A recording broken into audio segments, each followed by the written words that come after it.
Participating advertisers in Cubs baseball are Budweiser, the king of beers and proud sponsor of the U.S. Olympic team. For all you do, this Bud's for you.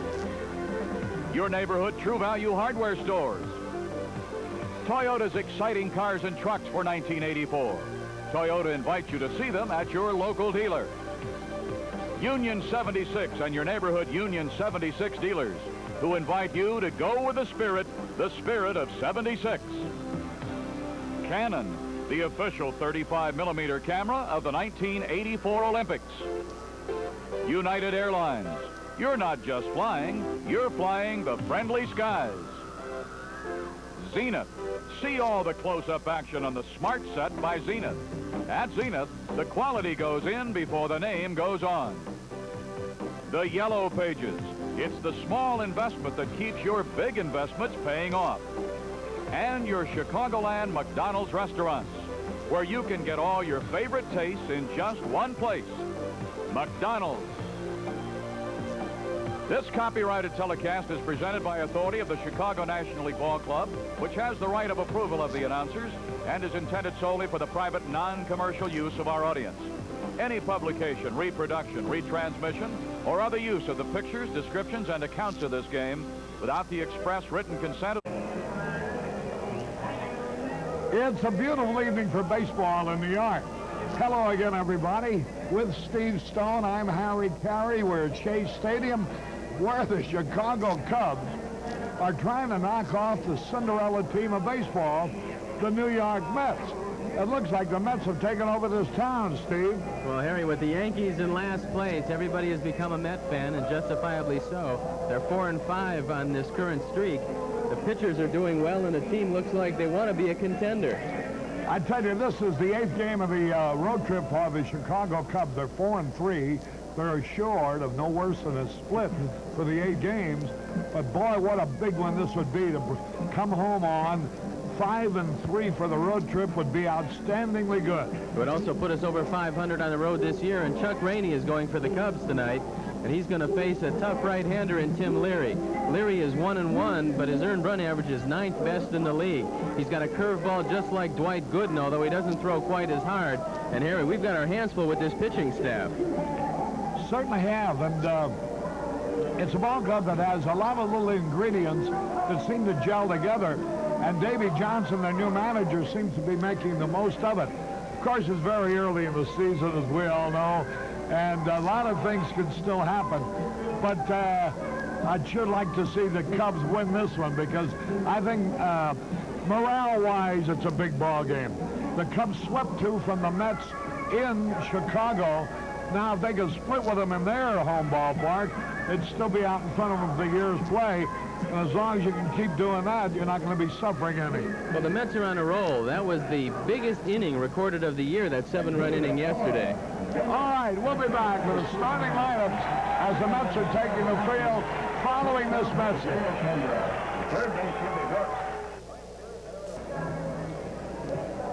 Harry Caray and Steve Stone are here in the lineups for tonight's game. There you see it for the Cubs.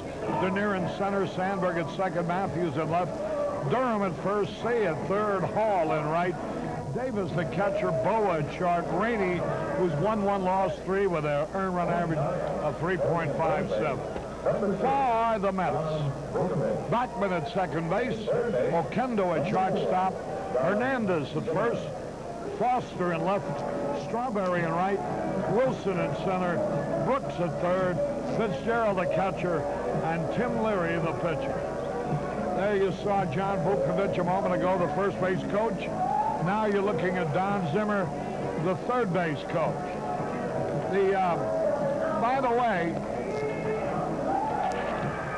the umpires are Fleming behind the plate, who, incidentally, he and his wife, Rosemarie, are celebrating their 25th anniversary tonight. And that's the life of an umpire.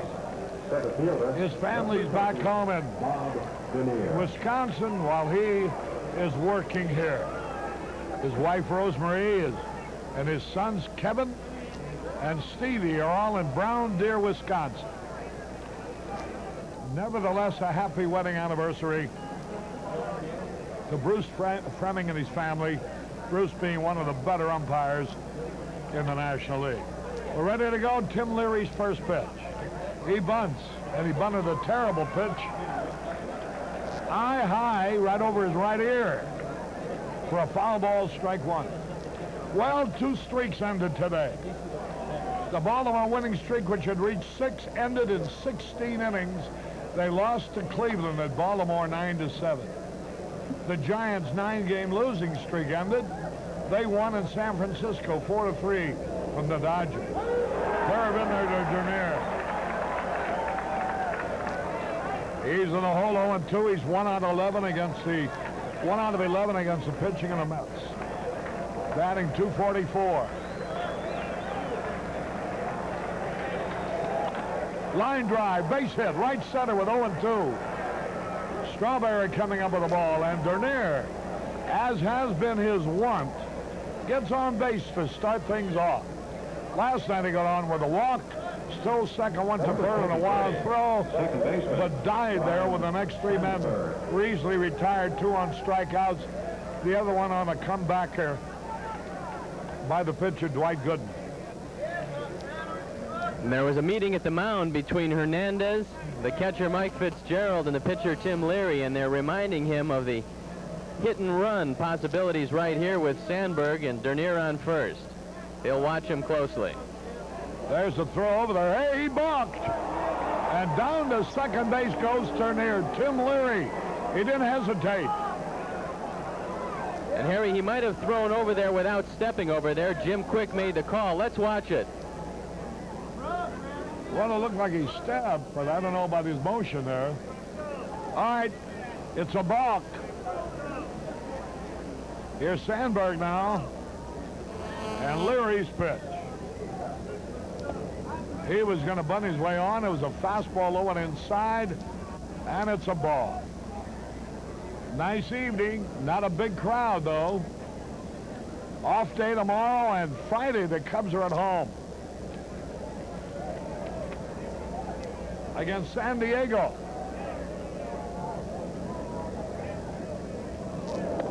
High, ball 2. By the way, the Cubs and WGN have something for you. They're going to provide free parking for approximately 200 cars and free bus service from the WGN parking lot to Wrigley Field and back this coming Saturday and Sunday. More about that in a moment. 2 balls, no strikes. There goes Dernier. He's trying to steal. He made it. Dernier stole third. We have a runner at third base, nobody out. Very important for a pitcher to take 2 looks at second base every now and then. Leary takes 1, and Dernier makes him pay the price. You've got to vary your looks and vary your tempo with a man on the bases. Leary didn't do it, and there you see a good slide into third. And now, just as last night, a man at third base and nobody out. But Dwight Gooden is in the dugout. We don't have to worry about that fastball this evening. That's a 5th stolen base for Dernier. He's an exciting ball player. Leary's pitch. Ball 3 is outside. Come on, let's get a flock of them in the first inning. Boy, that run we didn't get last night in the first inning turned out to be very, very big.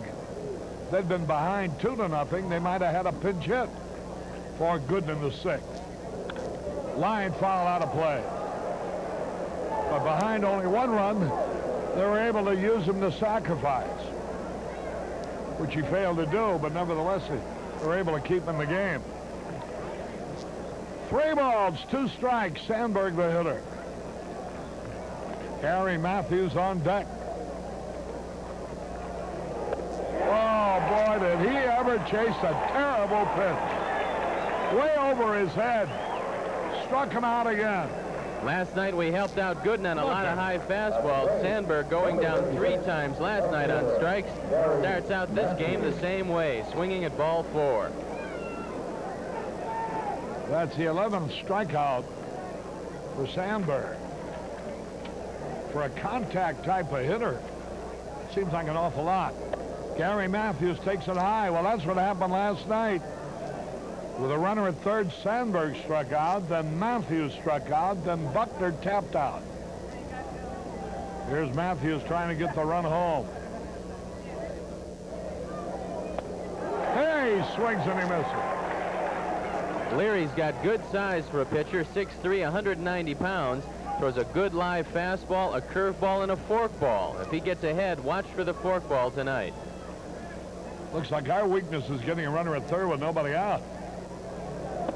High and inside fastball. 2 balls and a strike. Matthews hitting .333. Had 1 out of 4 last night. Leary's throwing everything up, Harry. It's easy to hit a sacrifice fly when a pitcher doesn't keep the ball down in the strike zone. 2 balls and a strike. Ball low and outside, and Leon Durham will be up there next. 3 balls and a strike. The Cubs are going to have to get Durham to hit him. He is fanned something like 7 or 8 times on this road trip. 3 balls and a strike. He walked him, ball 4. So the Cubs, boy, oh boy, they would have had the bases loaded with nobody out. Sandberg swung on a pitch actually over his head on 3 and 2. First baseman, number 10. You know, the WGN parking lot is adjacent to the studios, 1 block north of Addison Street, which is 3600 North. Fans are asked to use the Tallman Street entrance to reach the lot. Here's Durham. Runners at first and third, 1 out. There's a strike at the knee. That bus service will begin at 12:30 Saturday and 11:30 Sunday. On each day, it'll be 2 hours before game time. Cubs and WGN signs will be posted to guide you to the lot. That's Saturday and Sunday. Shuttle service. Boy, oh boy. There you saw the forkball. Leon completely fooled. Not only does the forkball go down, but also there's a little bit off of it as compared to his fastball, so he usually has the hitter out on the front foot. I don't know whether it's the pressure of Buckner or what, but Durham is really having his trouble. 0-2, come on, Bull. Runners first and third. He's in the jam. This is a big man now. There's only 1 out. If he strikes out, Leary could get out of this jam.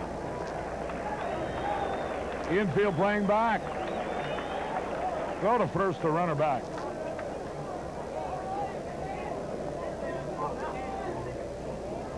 Off day tomorrow.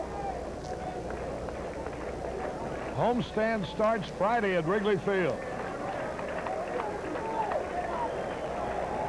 Here's the pitch. Swung, and he fouled it into the Cub dugout.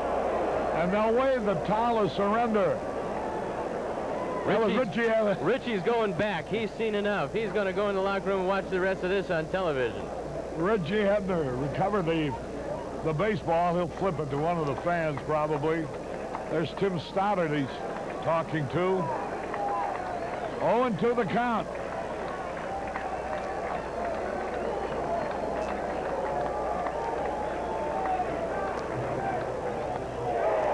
A bit wide and low. He almost had it by. Cleveland knocked off Baltimore in 16 innings. The Giants beat the Dodgers 4-3. And games played this afternoon. There you see Durham facing Tim Leary. Harry, he's coming very close to balking. With the ball in his pitching hand, he's starting to move and not coming into his glove. Watch his right arm. If that moves and doesn't come up to the glove, it's a balk. Now ready. Here's the pitch. Popped it up. Short center field, Mookie Wilson. Now watch. Dernier is not tagging up. Just too short.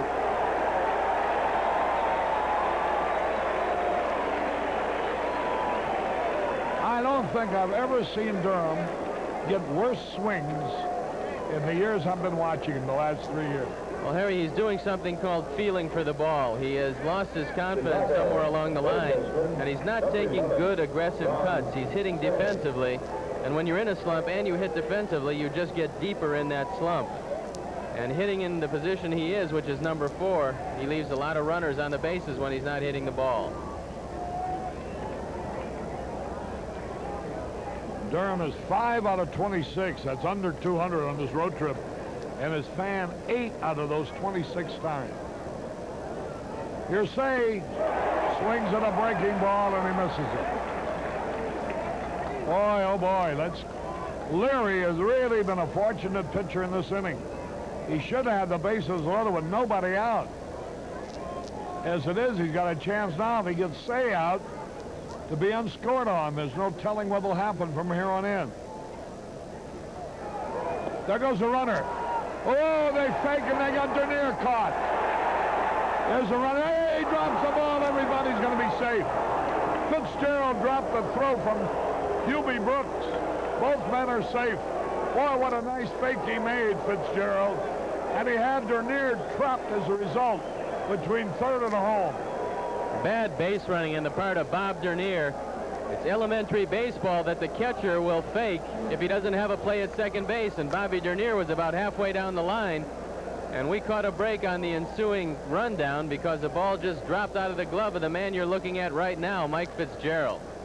He gets an error for dropping the ball. It's a stolen base credited to Matthews. Here now is Ron Shea. A base hit would make it 2-0 Cubs. The delivery. Swung and he missed. Shea's been having his own problem. If you're watching at home and you don't get a replay that you think should have been replayed, it's because Arnie Harris is sitting up here with us today, not doing his usual fine job in the truck. 1-2 the count. Tim Leary ready. Time is called. Shea steps out of the batter's box.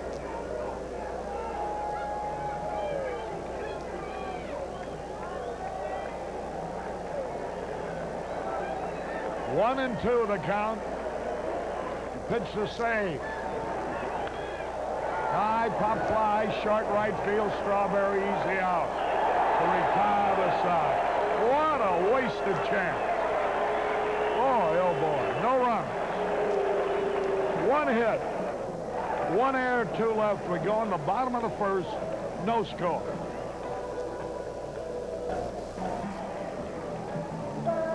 Harry Caray back at Shea Stadium as Chuck Rainey now takes his warm-up tosses. Boy, it'd have been nice to give Rainey a lead to work with.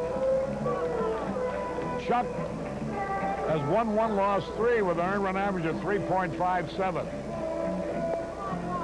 The Mets are in a little bit of a hot streak. I think this is a pretty good example of it.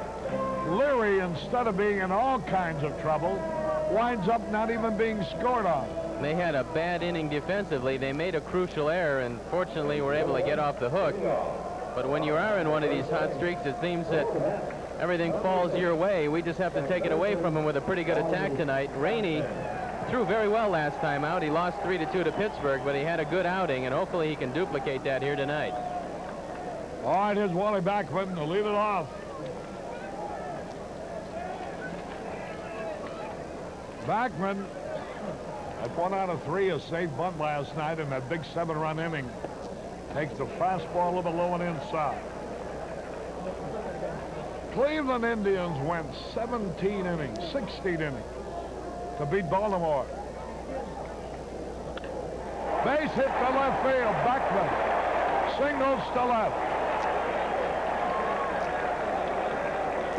Baltimore had a 4-0 lead, a 6-2 lead in that game.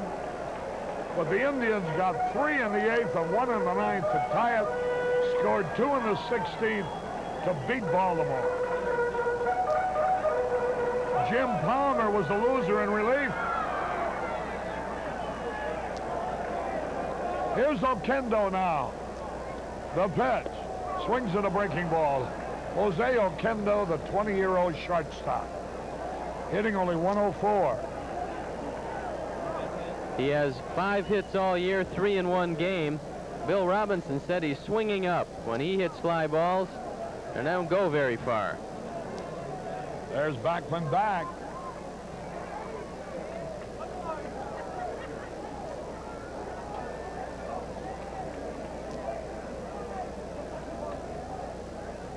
Chuck Rainey ready. They like to hit and run with this little guy. High pop fly, that ought to be caught. Mel Hall is there in short right. One away. Here's Hernandez. Probably the best hitter in their lineup. One of the best hitters in the National League. Robinson talked with Keith Hernandez before the game, and he said, look, you've hit a home run each of the last 2 nights, but nobody knows better than Keith Hernandez that he's not a home run hitter. He does himself a disservice when he tries to pull everything. And he came up after hitting the home run and singled up through the middle. So this man knows how to hit, and he uses the whole field. Dodgers had home runs from Greg Brock and Mike Marshall, the Buffalo Grove boy. But the Giants still beat them, breaking a 9-game losing streak 4-3. There's a fastball inside. The Giants got one on the bottom of the 8th to tie it and one on the bottom of the 9th to win it. Lavelle in relief, the winner, needing fewer the loser.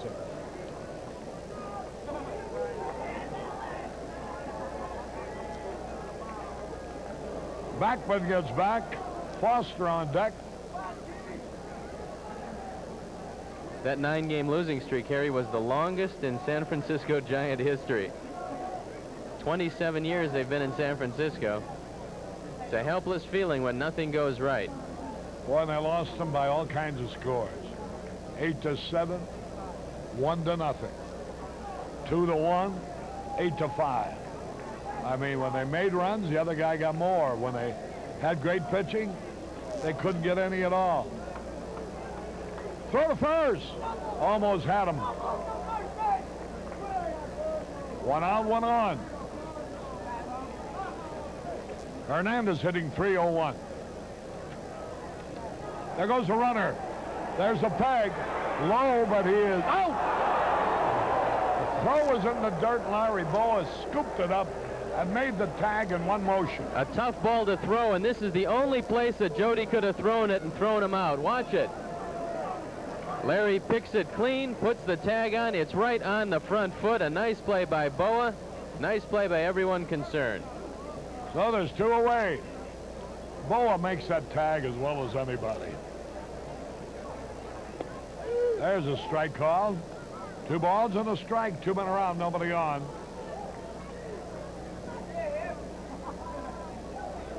Lovely evening in New York. Lovely evening to get the heck out of here. We fly back to Chicago right after the game. Boy, those Indians knew what they were doing. Swings, and he misses. When they sold this New York City for $14 and 3 bottles of hooch, that was probably the best deal anybody ever made. 3 balls, 2 strikes.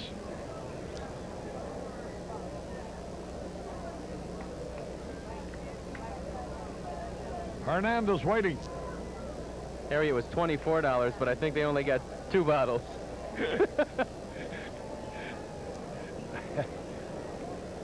Picky, picky, picky. Here's the pitch. High pop fly. Somebody ought to catch it. Larry Boa. And he has it. So it is no runs, 1 hit, no errors, nobody left. At the end of 1 inning, no score.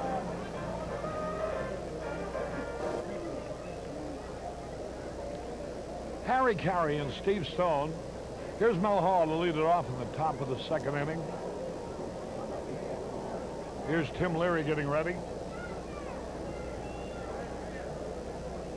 Into the windup he goes. Here's the pitch. Way outside. Let's pause here for station identification. This is WGN Television, Chicago, America's #1 sports station.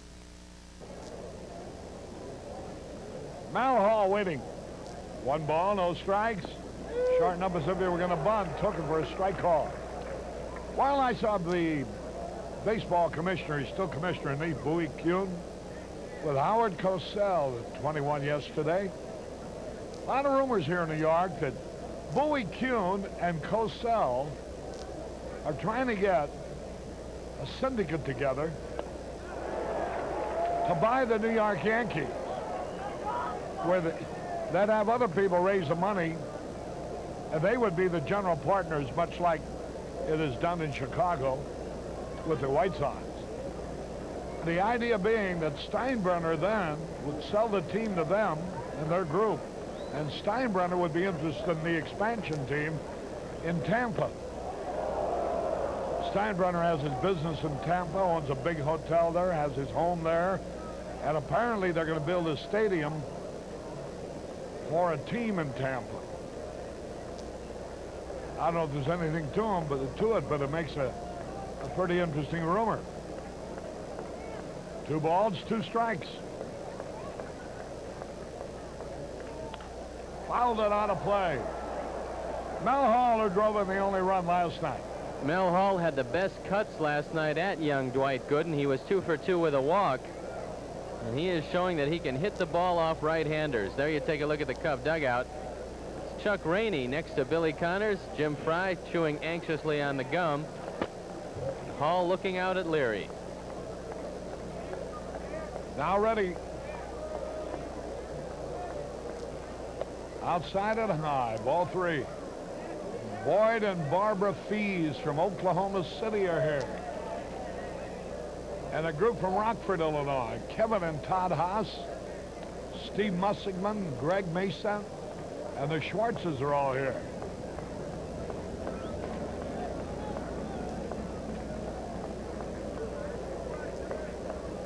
Now the pitch. Fouled it back and out of play. Tim Leary had a lot of arm problems in the minor leagues, and he missed the whole 1982 season with arm problems. Then he reconstructed his pitching motion. He was throwing against his body, causing him a lot of difficulties. He changed his motion, took the pressure off his arm, and came back last year with an injury-free year in 1983. The pitch. Struck him out. Ball goes down swinging. 1 out.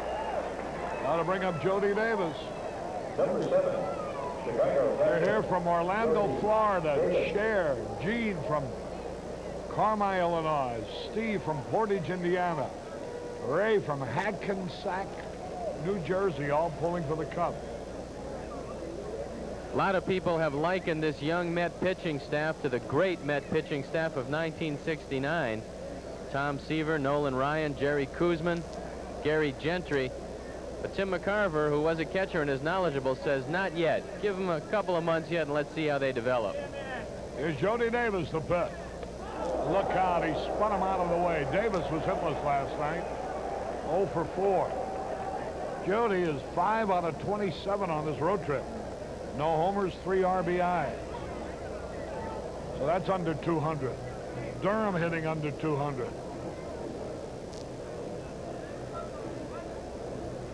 Yet the Cubs have won 4, lost 3 on this trip. Now the pitch. Curveball outside. 1 out. Nobody on. Bruce Fleming working home plate. There you take a look at Rusty Staub. 5 for 11 this year as a pinch hitter, leading the league. Here's ball 3 high. Bruce Fleming and his wife Rosemary celebrating their 25th wedding anniversary, even though they're not together tonight. There's a smash, right field base hit with 3-0. Jody Davis ripped a single to right. You can see the manager, Jim Fry, certainly is trying to turn the hitters loose. Jody took what the pitcher gave him. They haven't been throwing Jody strikes on the inner portion of the plate. That has resulted in only 1 home run this year. So if they stay away long enough, you take advantage of it, and he took a fastball away and drilled it by Keith Hernandez at first. Here is Larry Boa.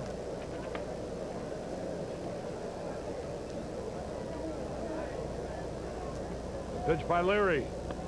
There's a strike call. Boa on this road trip is at the 200 mark. No homers, 3 RBIs. All 3 of those were in 1 game.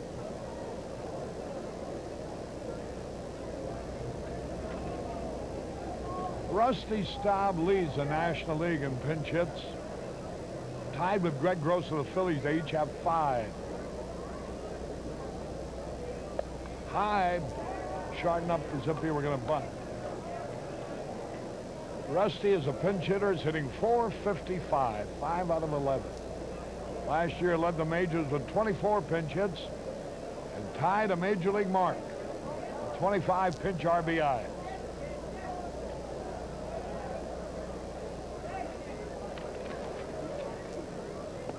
Swung and he missed. Leary was the #1 draft choice of the New York Mets in 1979. He had the best arm in their organization for 2 years, and then he hurt his arm. There was a lot of concern about his development, but he's come back and he's throwing the ball very well again. He developed that forkball, as has Ron Darling.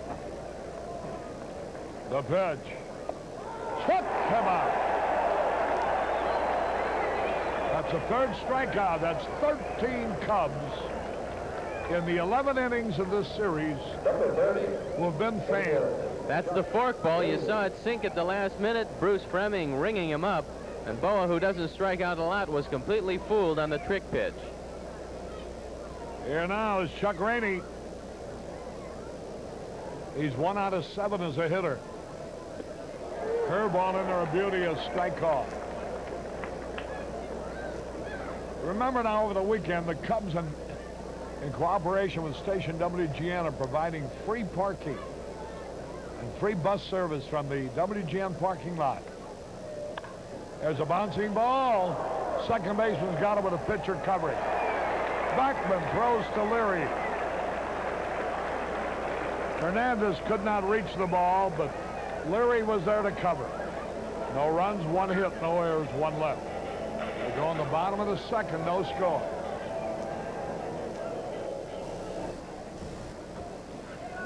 Harry Caray back at Shea Stadium. There you see Jim Fry, the manager, to his right, our trainer, Tony Garofalo. Remember now, the Cubs and WGN will provide free parking for approximately 200 cars and free bus service from the WGN parking lot on Addison Street to Wrigley Field Saturday and Sunday this weekend. The parking lot's adjacent to the studios, 1 block north of Addison Street, which is at 3600 North. Fans are asked to use the Tallman Street, 2632 West on Addison to reach the lot. Cubs and WGN signs will be posted to guide you to the lot. Free bus service will begin from the station to the ballpark at 12:30 noon Saturday and 11:30 Sunday.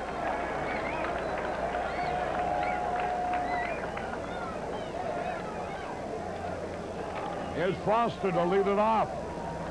The San Francisco Giants traded Foster to Cincinnati, where he became a star, but a lot of people think that he became a star when he came over. He actually went back down to AAA and then came up.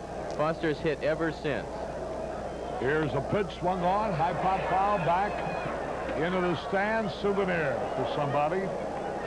Montreal out in front of the Phillies, 1-0 in the 2nd. St. Louis and Pittsburgh, no score in the 2nd. Houston at Cincinnati, no score in the 3rd. San Diego at Atlanta, no score in the 4th. And the Giants beat the Dodgers 4-3 this afternoon.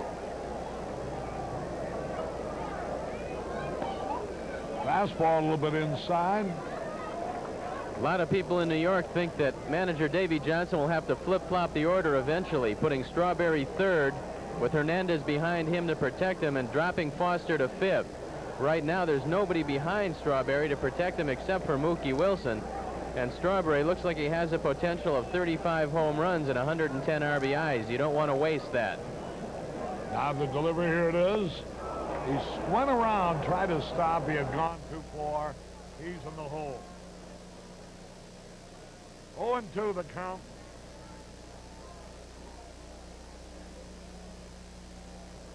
Boy, Baltimore blew a big lead. Here's a pitch swung on, a high drive, right field, into the corner and out of play. Baltimore blew a big lead, and Jim Palmer, working in relief, eventually was the loser. Jacoby hit a 3-run homer to help Cleveland catch up and eventually drove in the winning run.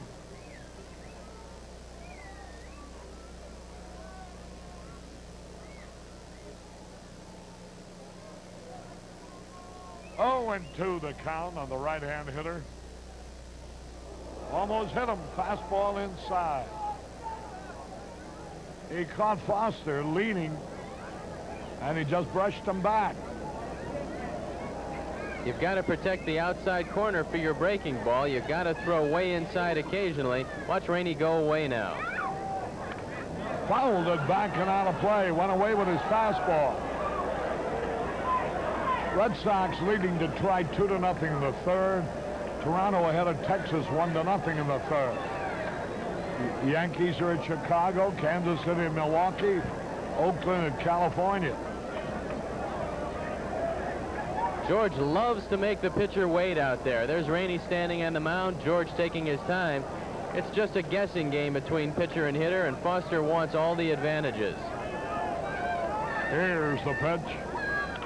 Bouncing ball to Boa, big hop, he's got it.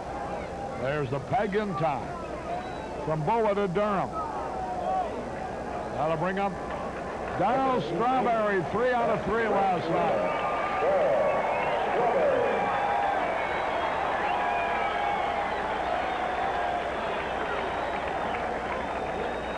Strawberry hitting .351 with 5 homers. He's leading the league in slugging percentage, and that .351 average is good for 4th.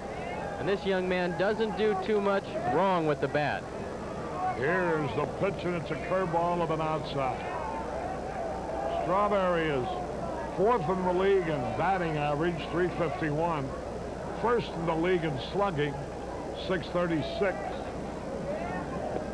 Curveball in there. He is tied for 3rd in homers with 5.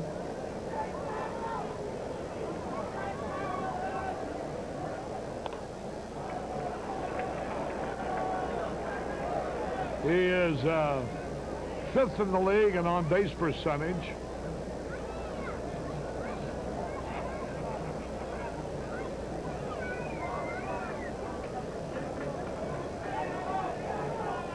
Two balls and a strike. Swung and he missed. And the count evens up. 2 balls, 2 strikes. 1 out, nobody on. Mookie Wilson on deck. Cubs are at home Friday afternoon, Saturday afternoon, Sunday afternoon, all against the San Diego Padres. He's working Strawberry exclusively with breaking balls. You don't want to make a mistake in there. I saw him hit one off the scoreboard today. There's a smash into right field, a base hit.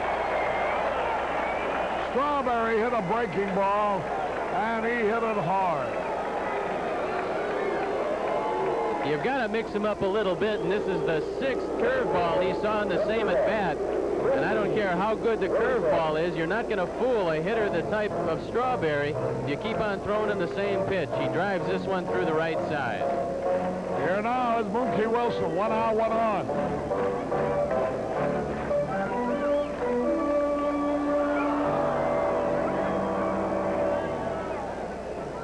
Wilson 1 out of 4 last night.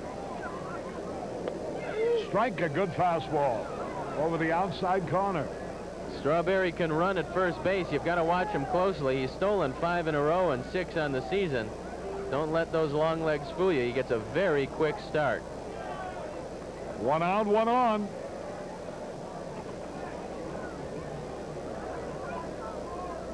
The Bull Durham holding the runner on. Strawberry, a good base runner. He can steal a base for you. He's had 6 of them stolen already. Swings and he foul tips. 0-2 the count. Remember, Sports Equipment Bag Day for the kids. Saturday against San Diego. 2:20 game time. And a tote bag for the adults in a 1:20 game time Sunday. San Diego, the Giants, and Los Angeles on this coming homestand. There's the pitch high, the count 1-2. This is a pretty good pitch for Darryl Strawberry to run with.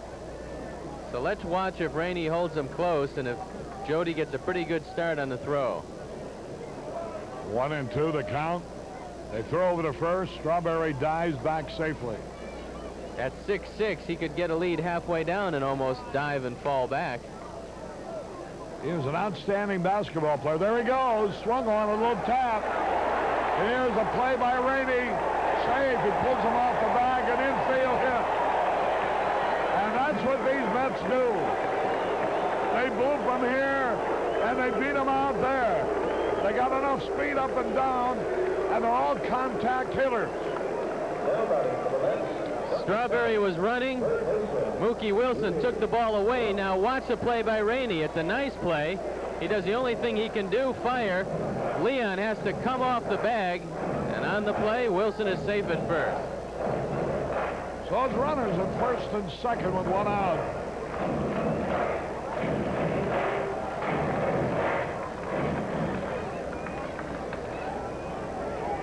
And the Mets are threatening. One out, runners at first and second. Hubie Brooks, the third baseman who drove in a couple of runs last night. Fastball over the outside corner. Brooks is 4 out of 11 against the pitching of the Cubs. Hitting .218 for the year with 3 homers. They bunch him towards center. Pickoff play at second. Got him! From Rainey to Sandberg. And Strawberry, who had roamed too far, was picked off. Good play. Quick move by Chuck Rainey, and it's set up by Sandberg. Watch the throw. The tag on the helmet gets him just before he slides back. The call by Lanny Harris, and Rainey helped himself out of a tough jam. Now there's 2 away and a runner at first. That helped.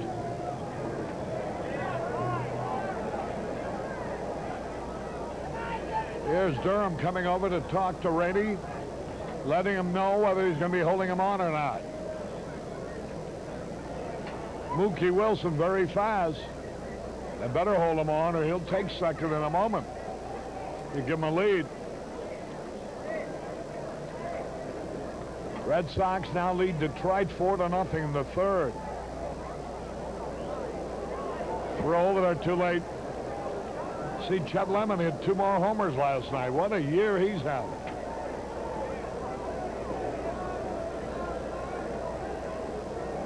Again, the runner is back. 0-1 the count.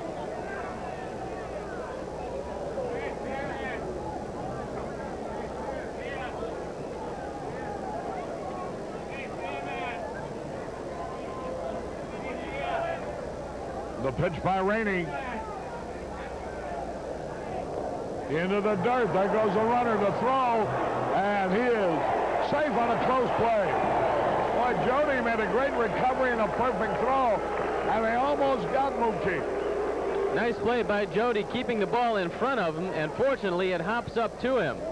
But Wilson's got great speed and anticipation, gets down in a hurry. Watch it again. Mookie, when he saw the ball in the dirt, he took off, and he got himself a base.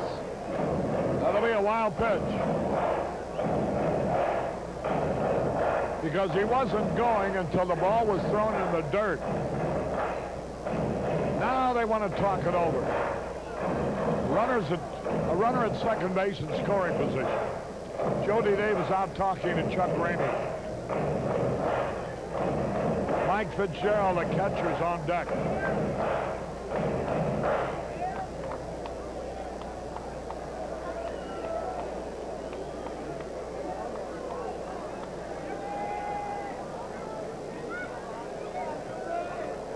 The pitch. Foul ball. Say's got it. Good throw, get him to retire the side. No runs, 2 hits, no errors, 1 left. At the end of 2, no score. Board for Channel 9's movie special, Silver Streak. Hold on to your seats because the laughs never stop with Gene Wilder and Richard Pryor. This is crazy. It'll never work. Don't you understand? Are you kidding? Look at that. Al Jolson made $1 million looking like that. Get rid of this bum. I don't believe this. Are you kidding? Silver Streak, Thursday night at 7 on Channel 9.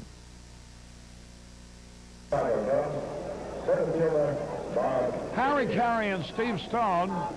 We go to the top of the third. Here's Bob Dernier, who started the ballgame with a base hit. Stole third. Cubs had a marvelous opportunity in the first inning. Fastball a bit low, ball 1. 1 ball, no strikes. Nothing, top of the third.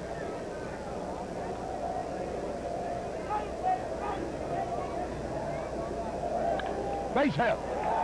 Dernier gets another one. This time through the hole in left field. Here's Sandberg, who struck out on a pitch over his head on a 3-2 count in the first inning.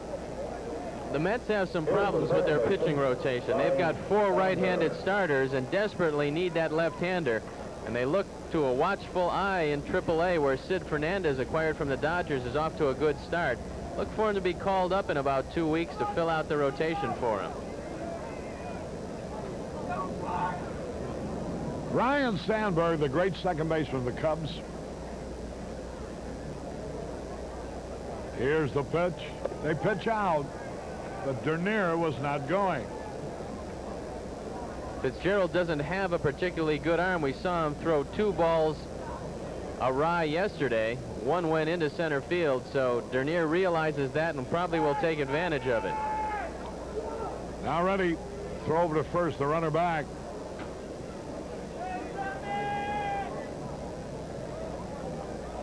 Threw it awry. Yeah, and also it didn't get there. They teach that at Kent? Linguistics 103. I've heard it. Also, I was at the deli today. Scotch, but not a rye. There's a strike call. I went to the Carnegie Deli today. That's all they serve is rye. I can smell it on you.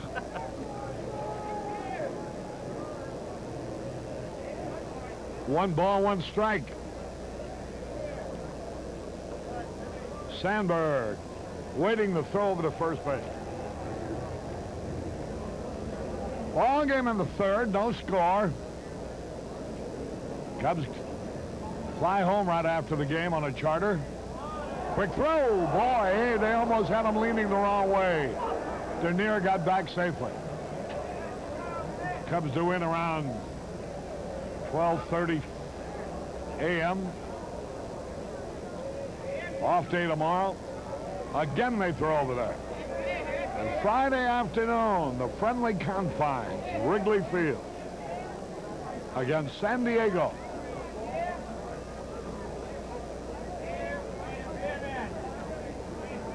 Tim Leary ready. Tapped it foul outside third. And that one goes by Don Zimmer. Tim Leary is doing a 2-fold purpose by throwing the ball to first base. First of all, he's keeping Dernier close. Second of all, he's tiring him out a little bit. Do a little experiment at home. Try to dive back to your sofa a couple times and see if you want to get up and run to the refrigerator. 1-2 the count. The throw. He's back safely. Sandberg. 3 out of 14 for the year against the pitching of the Mets. Mike Fitzgerald in a crouch behind the plate.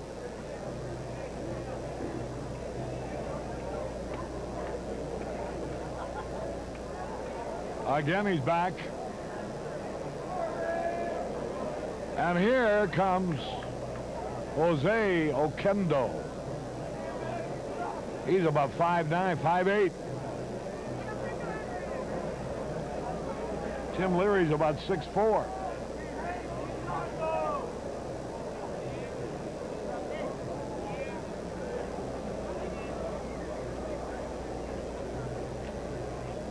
1-2 the count. Again, they throw over there.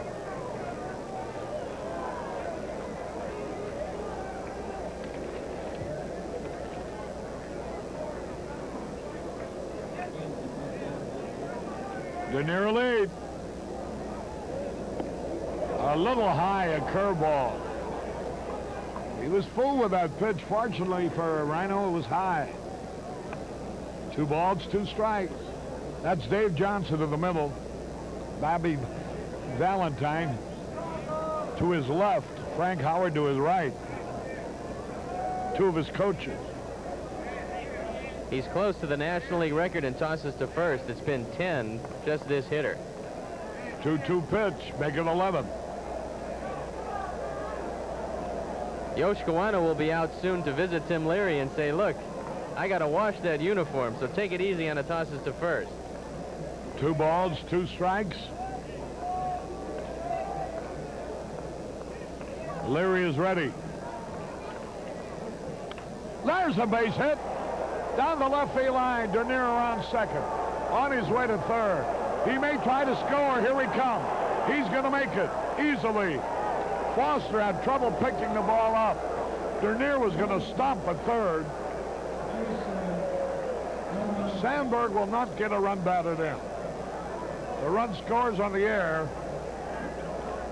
It's a hanging breaking ball, and the third base coach has got to keep one eye on Foster and the other eye on Dernier.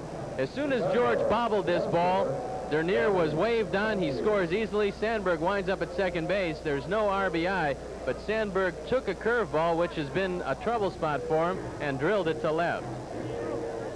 So the Cubs have taken the lead 1-0. They broke out in front in the 6th inning last night. So they'd like to add a few more. Here's Matthews.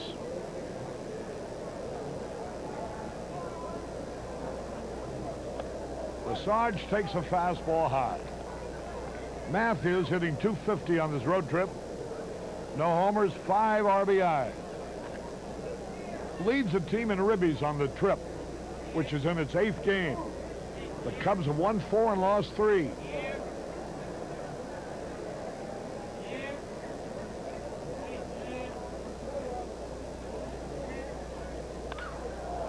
High towering fly ball. Sandberg tagging up. Mookie Wilson makes the catch. Here comes Sandberg. He'll make it easily. So Matthews advances him from second to third on a long fly ball. Here's Durham now with a chance at picking up another run. What Zimmer is talking to Sandberg about is he's reminding him to make the line drive go through. It's a common base running mistake to start off third base on a hard hit ball, but you're going to score if the line drive goes through, and you don't want to get doubled up. But Sandberg is an excellent base runner. He doesn't usually make those kind of mistakes. Sandberg is an excellent base runner. One of the best in baseball. Now the pitch. Swings late and he fouls it back. I tell you something, Steve. He's not picking that ball up. He has got more swings that are late. 0-1 the count. That's a sign of a guy who is hitting defensively, Harry. There's a fastball inside, almost got away from Fitzgerald. He was crossed up on the pitch, and he's going out to remind Tim Leary that there's a different set of signs when a man's not at second base. Sandberg was on second base before. Now he's at third, and he's saying, look, we got to adjust a little bit. I don't want you to throw into the screen. When they had won 13 games a year ago, the Cubs had lost 21 already.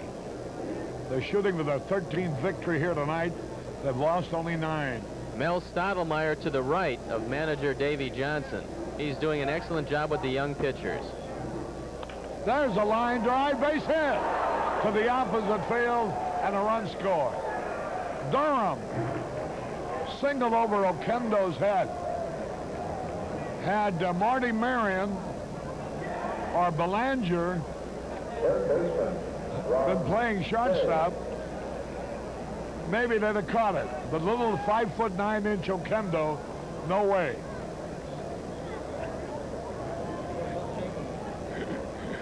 Yeah, or Will Chamberlain. Well, once again, I'm reminded of that song about sharp people. Here's Shea. Swung and he missed. RBI number 8 on the year for the Bull.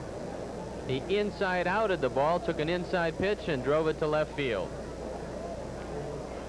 He didn't hit it hard, but was hitting the right spot. Ron Shea at the plate. 7 out of 22 for the road trip. With 1 homer, 4 RBIs, 3 on that home run. There goes Durham. Strike call, there's a peg. He's in there with a stolen base. Durham steals second.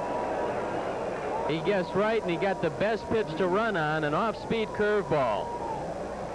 There you see the throw, and it's a good throw, but the Bull had a good jump. He definitely ran on the pitcher. Leary's having a difficult time keeping the Cub runners close.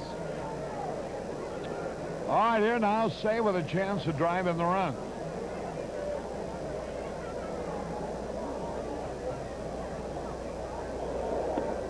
Curve a little bit inside. Ball 2. 2 balls and a strike. Wrigley Field. The Cubs will be home over the weekend and all the next week.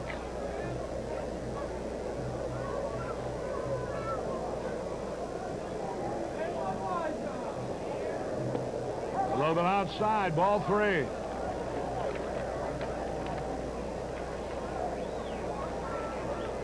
You know, parking has always been a problem at Wrigley Field. And the Cubs are making an attempt to alleviate it. Well, he walked him.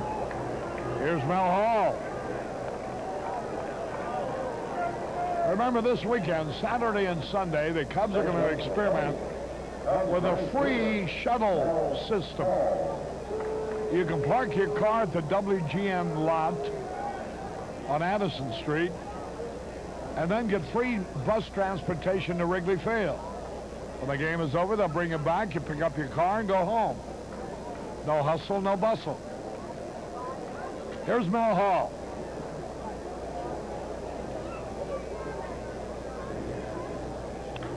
High pop foul back and out of play. The bus service will begin back and forth from WGN to Wrigley Field at 12:30 Saturday because the game starts at 2:20. An hour earlier Sunday because it starts at 1:20. 11:30 Sunday. There you look at Ed Lynch, who's warming up. Davy Johnson doesn't like what he sees at Tim Leary this inning. The delivery way outside, changeup. A ball and a strike. 2-0. The Cubs are out in front.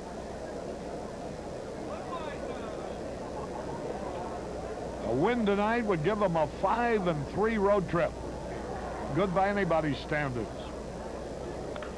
Fouled it back. Boy, he had a good pitch to hit. He just didn't get around on it. Mel's got to be careful right here because they've been off-speeding him a lot this year. This guy's got a very good curveball and forkball. He's thrown him 2 fastballs. He's really set up for the off-speed stuff.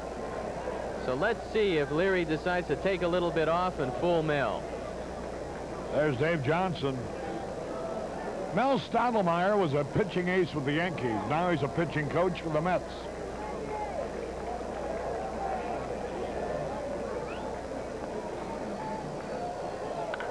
Bouncing ball. Hernandez throws a second for 1. Safe at first. No double play. Ball bounced into a force play from Hernandez to Okendo. Boy, that Okendo's got a strong arm. And this is the slickest fielding first baseman you'll see in the league.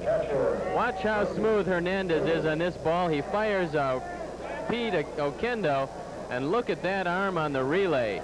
Mel Hall, who runs very well, just barely beats the return throw. Well, I love Whitey Herzog, and I think he's one of the greatest baseball managers in the world. Has great knowledge of baseball talent, but he can't convince me he made a good trade when they traded Hernandez. Here's a pitch low.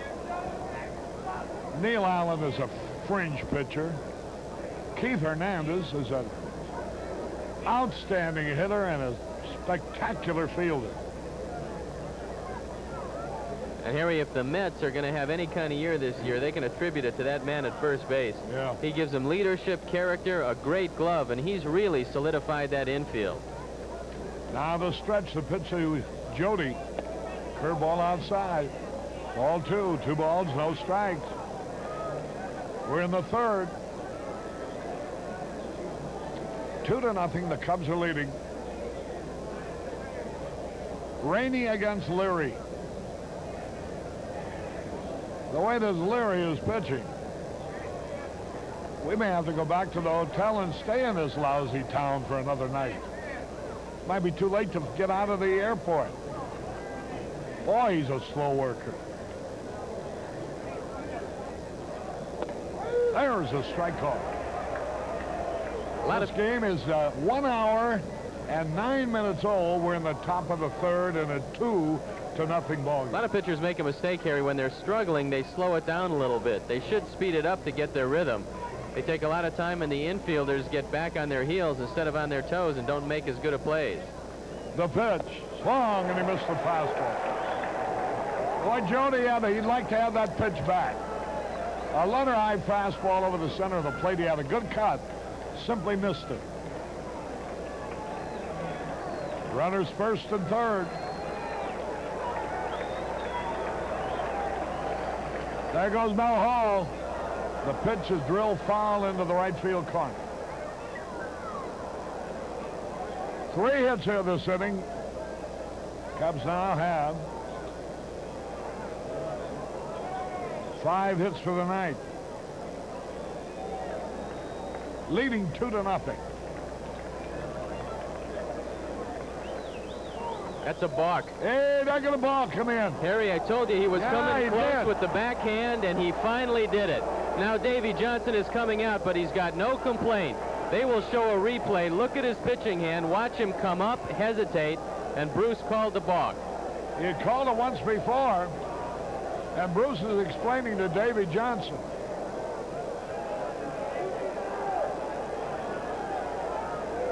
Davy's telling him, how can you see it? The man at first base is supposed to call it. Well, it was so obvious. You could see it from up here. 3-0 in favor of the Cubs. Now watch his pitching hand, how he comes up and hesitates. There you see it. Now he stops, and that's a balk. Right there.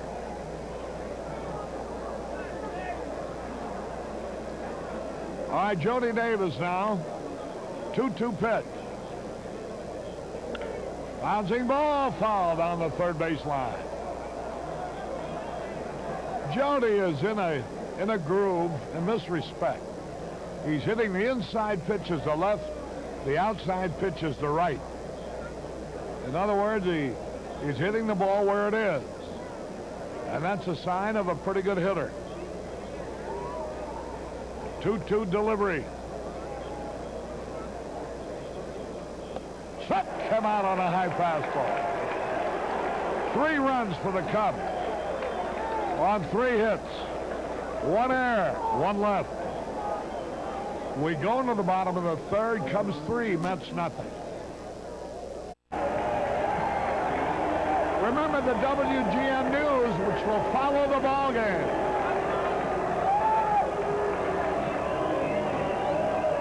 Harry Caray back at Shea Stadium. We go in the bottom of the third. Rainey with a 3-0 lead. The Cubs trying to regain a share of first place in the National League East. Montreal and Philadelphia, they're tied up 1-1 in the fourth. Pirates have taken a 1-0 lead in the fifth over the Cardinals. Houston leads the Reds 1-0 in the bottom of the fifth. San Diego no score at Atlanta in the fourth. Giants beat the Dodgers 4-3 today.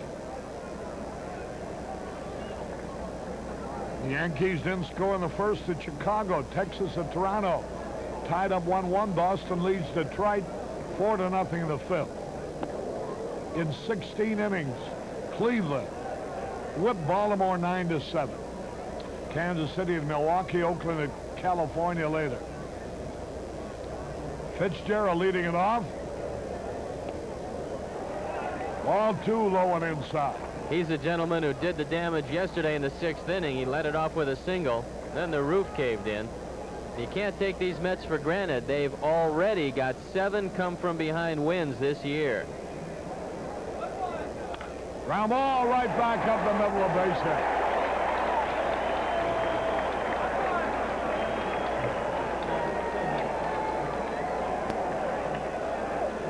Well, when you're about, when a hitter's ahead of you 2 balls, no strikes, at 3-1. Here's the Mets pitcher, number 38. Even if he's a Leary. 214 hitter like Fitzgerald is, he becomes a better hitter because he can anticipate the fastball. And if he gets it, he can hit it. Here's Leary, a good hitting pitcher. Homered earlier this year. He bunts the ball. Jody Davis throws to Sandberg. A sacrifice.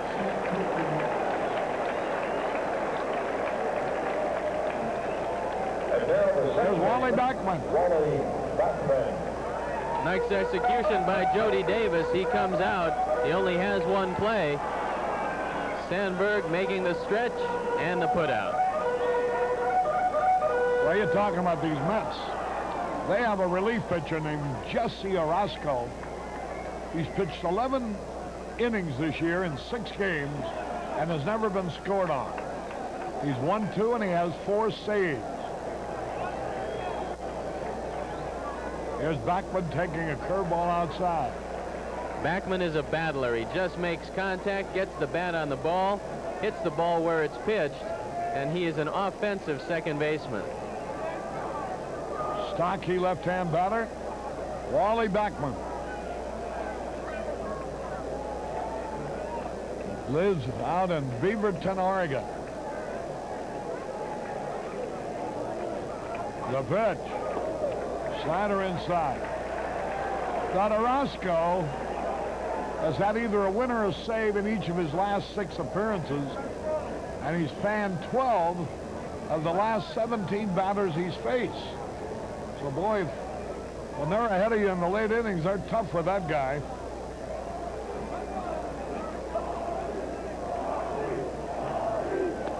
Good strike. 2 balls and a strike.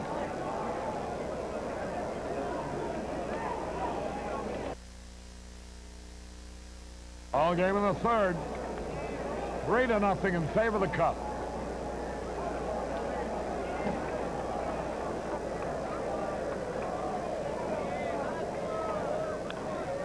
Fouls it off his foot. And the count is evened up at 2-2. That doesn't make you too happy, and you can do that easily on an inside breaking ball. You try to get the head of the bat out quickly, and you foul it right off.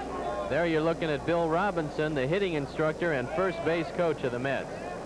Jose Oquendo on deck.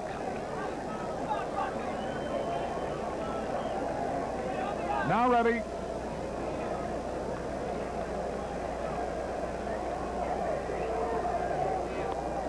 Just missed with an off-speed curveball. Ball 3. 3 balls, 2 strikes. There's a key man here for Rainey with Oquendo coming up next. 3-2 delivery. Fouled it out of play.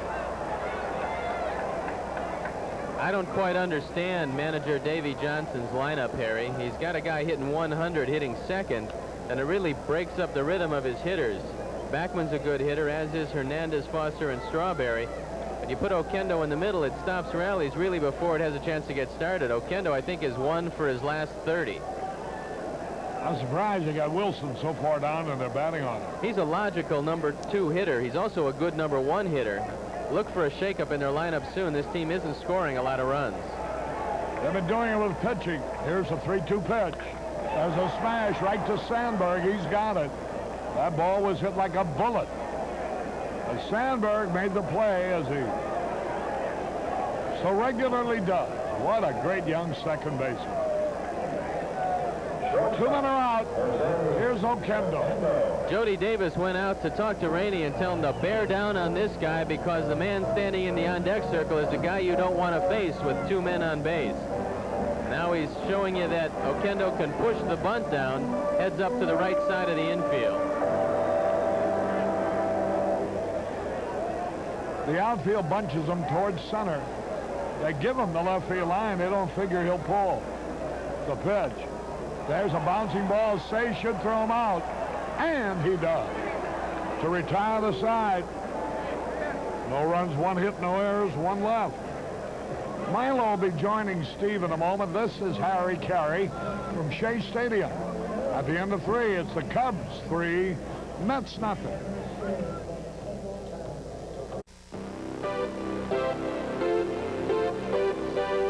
This portion of Chicago Cubs baseball is brought to you by Pepsi-Cola General Bottlers. Pepsi, the choice of a new generation.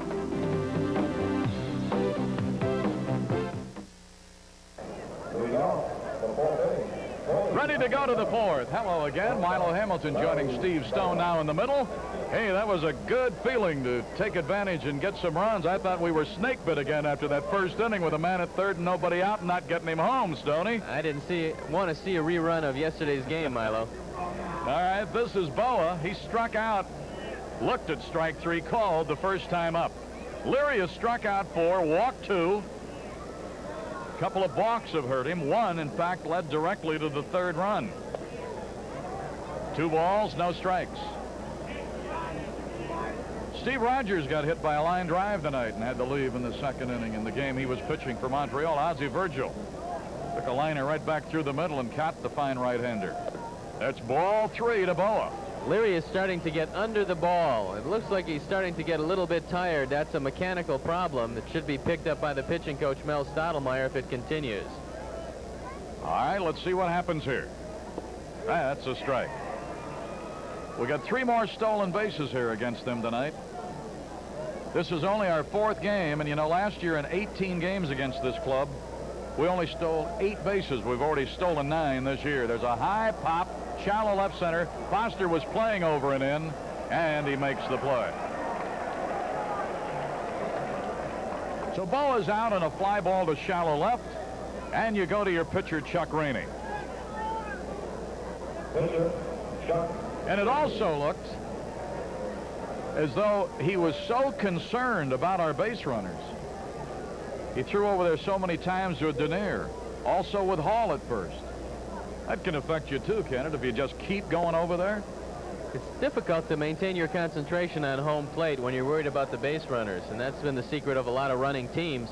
But Jim Fry wants to keep the pressure on these young pitchers. Wants to make them make the mistakes, and it's worked tonight. Fouled right here below us. It's a ball and a strike to Rainey. He bounced out to the second baseman his first time up. They've still got their bullpen working. I presume that's still Lynch. It looks like him.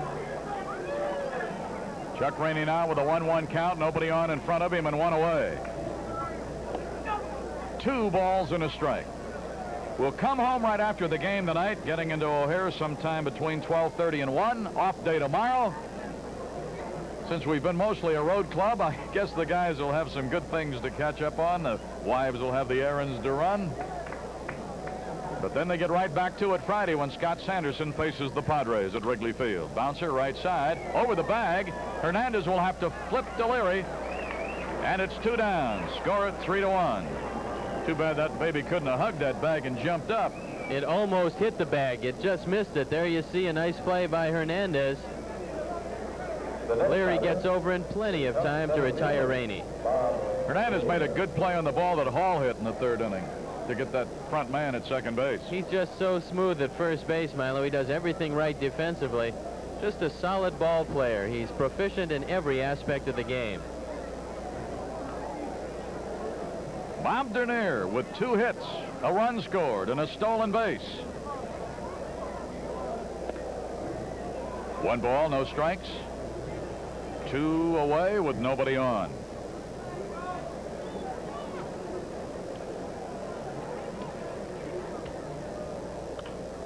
High pop, shallow right center. Second baseman out, Wilson on. Wilson's play to make. 3 up and 3 down for Leary. Best inning he's had. We are in the middle of the 4th at Shea, and the Cubs are in front 3-0.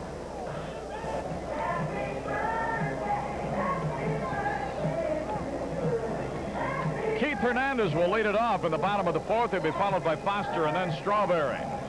Cleveland kept making it a game today at Baltimore, sent it into extra innings. They finally won it in 16 innings.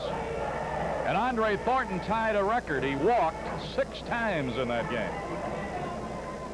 Cleveland finally prevailed 9-7 in that extra inning game at Baltimore over the Birds. Texas, who broke their losing streak last night in the second game of a doubleheader, are down at Toronto 4-1 in the middle innings. Boston trying to cool off Detroit. Red Sox lead at Detroit 4-0 in the 6th. Keith having trouble with one of those newfangled pop-up helmets. He's having a hard time keeping it on his head. Hernandez in the first, popped up to Boa in shallow left.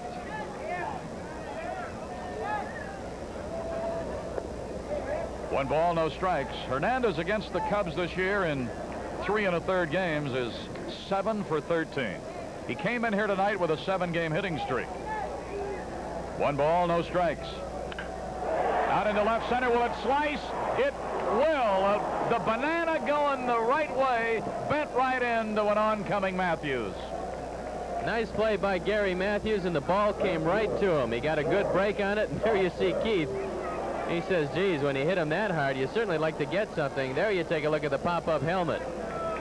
If it hooks or goes straight, it's in the gap. But the slicing action on the end of it helped Matthews get there, and it's 1 away. George Foster, the batter. He bounced to the shortstop Boa in the 2nd inning. Our old buddy Vince Lloyd reminds us that some good Cub fans, the Quinns, are celebrating a 50th wedding anniversary. Vince and Marge Quinn, a golden wedding anniversary. Salute. Now this is a cat and mouse game. Watch Rainey. He takes some time. Foster steps out. Foster gets in. Rainey steps out. George wants to dictate the pace of his at-bats. He's 1 for 5 in the series. Couldn't hold up. They've done a job on this big guy. Held him to 2 hits and 13 at-bats. They've kept the ball away from George a great deal, and when they come inside off the plate. Now look where he's set up, way outside there, and he went again. Let's pause here quickly for station identification. This is WGN Television, Chicago, America's #1 sports station.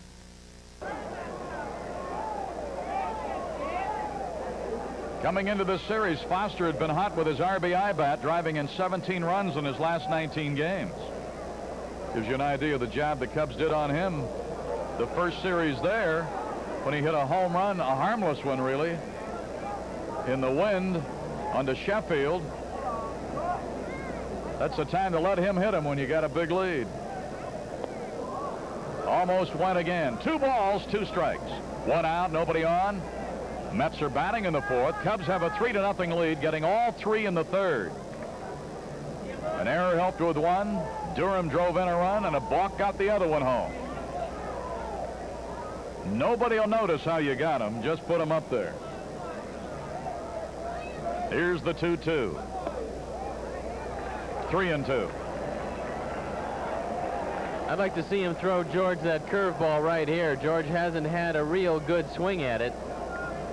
George likes to hit fastballs like so many other major league hitters. He's enormously strong, and this year, unlike other years, he hit his home run to right field, Milo. He is taking the ball out away from him and going that way. Through the hole. So a 1-out single for Foster. That is hit number 5 for the Mets. Foster's now hit safely in 10 of his last 12 games. And the crowd responds as Darryl Strawberry steps in. Haven't been able to get this guy out yet in this series. He's 4 for 4. He just is hitting everything that the Cub pitchers are throwing. He's patient. He waits back. Unlike most young hitters, you don't see him swinging a lot of bad pitches. And he has enormous power. He was hitting the ball into the upper decks here in batting practice. And Bill Robinson was just looking at him behind the cage. I said, boy, you can be a good hitting coach when you have pupils like this. He said, yeah, he does everything right. He makes that swing look so easy and effortless. It's just such a natural stroke. 1 ball, no strikes, and he doesn't have to overswing to hit him either. Well, he's seen 7 straight curveballs, and Chuck better vary it just a little bit, because I think that he's got the timing down on Chuck's breaking ball. He's also in a groove. He's at 436 in his last 11 games, and there's a base hit to left field. 2 straight hits after 1 out. Strawberry is 5 for 5 in this series. The Mets now have 6 hits compared to 5 for the Cubs. Watch the stroke of Darryl Strawberry taking the ball out away from him and going that way. And that's why a power hitter can still hit in the 350s and 60s, because he does take the ball away and go to left field. And he's confident enough to realize that he'll get his home runs. Eventually, they've got to come inside. Mookie Wilson had an infield hit in the 2nd inning. Almost an excuse-me swing of a bouncer between third base line and the mound. Rainey made a good play to try to get him. There's a high fly ball back into left center. Bobby Denier is there, about 6 feet short of the track. Foster will tag at second, go to third. Strawberry will hold at first. 2 away now in the Met 4th. That ball had more carry to it than it looked or sounded like it was going to have. It's a very still night here in Shea, and this is not a big ballpark. When the wind's not blowing, it's not difficult to hit the ball out. We took a look at Warren Brewster in the bullpen for the Cubs, and Hubie Brooks is up. He hit back-to-back home runs in games against Montreal, and then he started thinking he was a home run hitter. Consequently, the .218 batting average coming in. He's had a lot of ground balls to third and short. All right, he bounced to third in the 2nd inning. Runners on the corners. Laid off of it. But that had been planted a little bit to him in spring training, hadn't it? To try to become more of a home run hitter for them? He really has a natural stroke to right center, Milo, and he does himself a disservice when he tries to pull too much. There you saw an example right there. He pulled his head. He moved his body out and completely missed a breaking ball, but that's the sign of an anxious hitter and a guy who wants to get the bat through the strike zone and pull the ball. 1 ball and 1 strike. Rainey ready. Line down into left center. That ball is well stroked. It'll be in the gap. It'll be a ground rule double. So that will save Strawberry from coming home. Only Foster will get to come home here. Good thing it didn't rattle around out there, because Strawberry would have scored handily. It's a double for Hubie Brooks. Jody Davis is sitting inside, and Chuck Rainey gets a fastball right down the middle. He missed his spot by about a foot. And when you do that, you have to pay the price. Chuck does. A double by Brooks. RBI number 11 on the season. He picked up a couple last night, so he can hit the fastball. Everybody knows that. Yep, location was the thing there. Lack of it. Now here's Mike Fitzgerald. They got to start treating this guy like a big league hitter. Got a hit last night that started a big inning. And in the 3rd inning tonight, leading off, he almost took Rainey with the ball out to center field. A rifle shot back through the middle. Now there are runners at 2nd and 3rd. The Mets are on the board. And a breaking ball, he doesn't go after it. Pulled the bat back in time, and it's 1-0. There's Rusty with a bat. He's getting loose. He's got a helmet in his hand. And if they decide that they're going to pitch around Fitzgerald, you're going to see the big red head stepping to the plate, and that's something the Cubs don't want to see. He's killed us over the last couple of years. But you got to get in line. He's had some phenomenal. There's a strike swinging. 1-1. The amazing thing about it was last year that with those 24 pinch hits, he averaged more than an RBI per hit. And you don't always come up with a chance to drive in a run when you're a pinch hitter. Well, he tied a major league record with 25 pinch RBIs last season. Rusty has proven that he can do the most difficult job in baseball, hit consistently off the bench. 1 ball, 1 strike, 2 runners in scoring position. They represent tying runs. Strike called. He had a notion, couldn't pull the trigger. Rainey now needs to go after him. Leave those 2 runners in scoring position here. 3-1 Cubs over Mets. Ball game in the bottom of the 4th.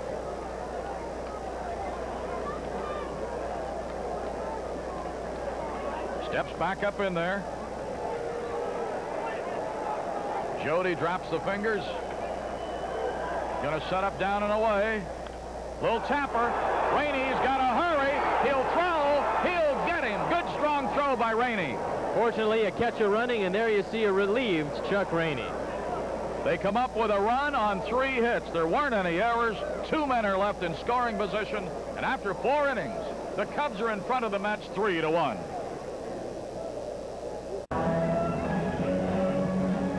Fifth inning, and Sandberg, who doubled the last time up and scored a run, gives him a 7-game hitting streak, and he steps in here now to lead off the Cub 5th. Well, I hope Jeff Odenwald and his die-hard Cub fans have got a good turnout tonight as they meet out at the Snuggery in Mount Prospect. First 100 there got a free T-shirt tonight from the Cubs. Where die-hard Cub fans gather. They got to be happy with the score right now. Cubs leading 3-1. Sandberg, Matthews, and Durham in the 5th against Leary. 1 ball, 1 strike. Buffalo Grove's Mike Marshall hit another home run today. So did Brock, but it wasn't enough. Giants ended a long skid and edged the Dodgers 4-3 at Candlestick. Look out! The breaking ball wouldn't bite. That's startling. You're up there at bat, you guess curveball, the guy throws it. Almost takes your helmet off. I've seen it also, Milo, hit the bat and bounce right back to the pitcher. 2 balls and a strike. Looping liner, base hit center field. All right, Rhino, that's the way to come back. He had some troubles last night. Didn't get a hit until the last time up. Then struck out the first time here tonight, but now has 2 hits in a row. Cubs have been out-hit 7-6, but they lead in the score 3-1. Gary Matthews, a walk, a stolen base, and a fly ball to center.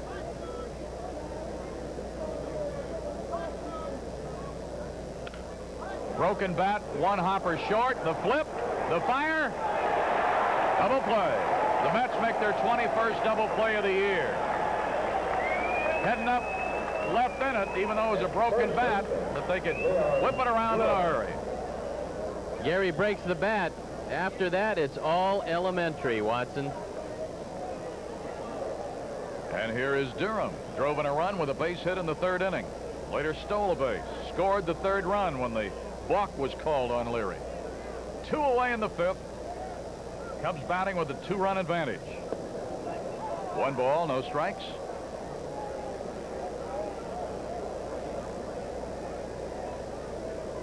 Leon Durham back in the lineup here tonight. That's a strike. He's got a forkball, and he's thrown it a few times tonight. Stottlemyre's been working on a couple of their pitchers, trying to get him a changeup. Fouled way up to the left side. The Cubs and WGN are going to provide free parking for approximately 200 cars and free bus service from the WGN parking lot to Wrigley Field and back this Saturday and Sunday, the 5th and 6th. 1 ball, 2 strikes as Durham waits on Tim Leary. Big hopper for Wally Backman.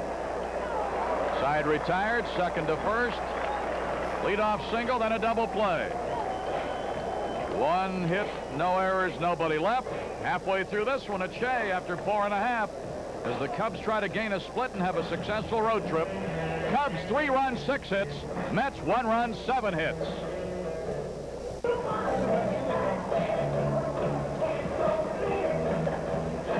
The Mets will send up a pinch hitter for Leary, and it'll be a catcher, Hodges. So Leary's going to be lifted. The announcement on the pinch hitter. And batting for pitcher Jim Leary. Number 42, Ron Hodges. Leary threw 5 innings, gave up 3 runs, 6 hits. He walked a couple and struck out 4. Not a real bad outing, but he was his own worst enemy with 2 balks. And Hodges comes on to start the 5th for the Mets. 125 average. First pitch a strike. No homers, no RBIs. He's only batted against the Cubs once. That was a pinch hitter in Chicago against Lee Smith, and he delivered with a pinch hit single. So he's 1-1 against the Cubs this year. He was going to catch in the Sunday game first weekend when we got rained out. Boa right there. That's a way to pick it. Hodges out on a little skimmer to Boa. Arnie Harris usually looks at horses, Milo, but I understand that you took him to see a couple of apes today. Did you have a good afternoon? Well, I was on him to go see Tarzan with me because I'd seen some of the things about it and wanted to see that for myself about the costuming. I got to tell you, it was fascinating. The photography was outstanding. And I know it must have interested him because he didn't go to sleep and he didn't go out to make one phone call at OTB. Yes, but did he bet the 4 monkey in the chase scene? He told Zimmer when he got to the park that he didn't go to OTB today, but he put 5 on the second chimpanzee in Tarzan, and he paid $19.50. Strike to Bachman, who's 1 for 2. 1 ball, 1 strike. We got to get Arnie's thinking cap on for the Derby. 2 balls and a strike to Wally Bachman. Bachman's hit the ball very well. He's singled to left. Hit a rocket to Sandberg in the 3rd inning, so he's pretty much figured Rainey out. Switch hitter. 2-1 pitch. Bounced it up there. That'll make it 3-1.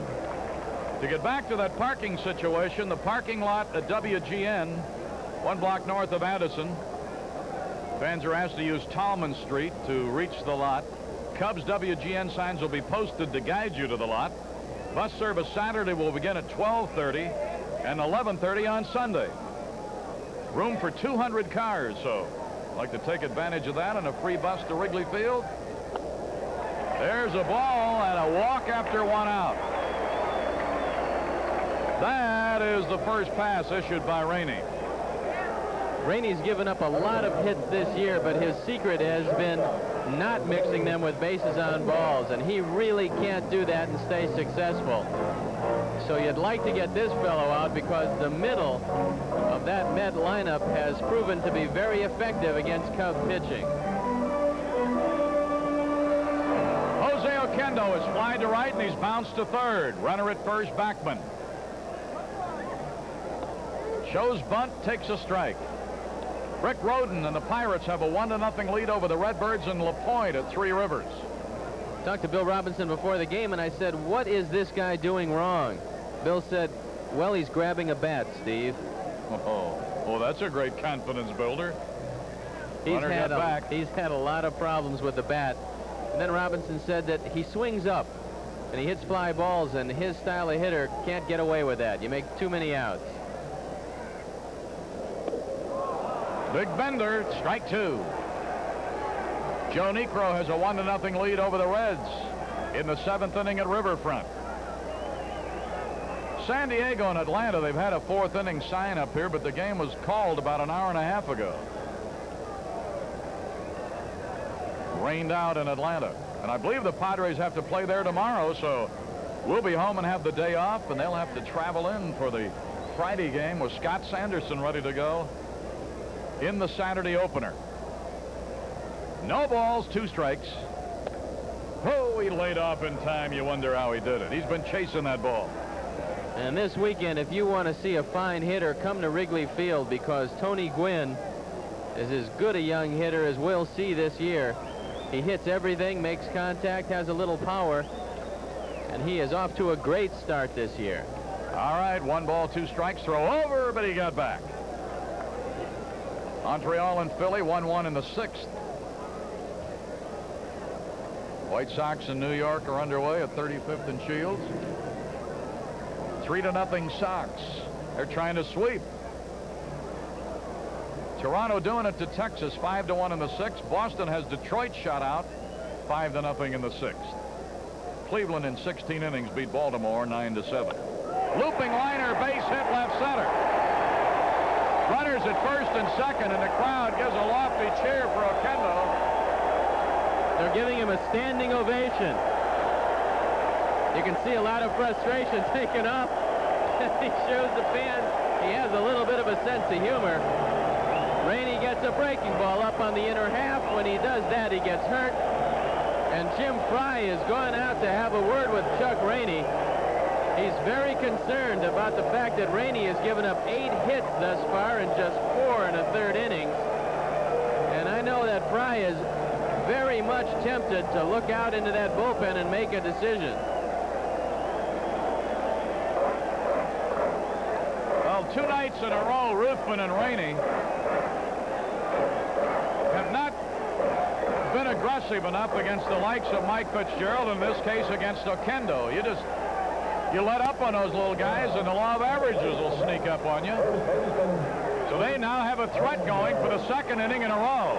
And the batter, ever dangerous, Keith Hernandez. Slicing line drive deep left center in the 4th that Matthews was able to run under. He's 0 for 2 tonight.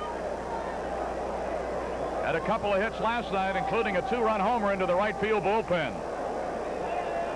Backman second, Oquendo first. Good speed on the bases. Bounced it up there. It bounces away, but they don't move. We got a break there. Backman wasn't paying attention, and fortunately for Oquendo, Jody couldn't locate the ball to throw behind him because Oquendo at first base was off. Backman stayed at second. There you take a look once again at the Cub bullpen. See Warren Brewstar. And Rainey continues to struggle. He needs a ground ball right here. Hernandez does not have the best wheels in the league. Runners lead first and second, 1 out. 1 ball, 1 strike to Hernandez. George Foster due up next. Rainey's got to go to his skills here. The tying runs are on for the 2nd inning in a row. 1-1 to Hernandez. Oh, brother. Little sinker on that one, huh? Good breaking ball in a good spot. Hernandez swung over the top of it. And these Mets just keep coming at you. They've won 7 times where they've had to come from behind. And perhaps we should have changed this one to a day game because they're 8-1 at night. So they have a lot of things going for them right now. 13-8 on the year. The fans here in New York are excited. One man who's excited is right in the middle there, Jim Fry. 1 ball, 2 strikes. Check of the runners. Whoa, missed with a breaking ball. Rainey, you could see his shoulders drop. He wanted that call, didn't get it. He tried to go back door and throw it over the outside corner. You try to break it around the plate and maybe just nip it, but it stayed outside. 2-2 to Hernandez. Bachman walked. He leads off at second. Oquendo single. He's got the lead at first. Did he? They're asking for an appeal, and they don't get it. And now our bench is all over John Kibler at third base.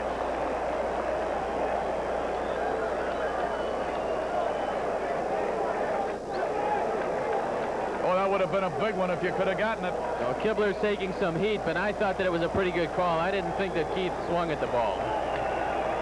Now time called. Hernandez going to make Rainey wait a while. This is a good opportunity to start the runners. Hernandez doesn't strike out a lot, and he's a good double play man. So let's watch if the runners break. 3-2. Here they go. Ball 4. The bases are loaded, and Rainey is in real hot water. Second walk of the inning. He hadn't walked anybody until this inning. Now George Foster 1 for 2 with the bases loaded.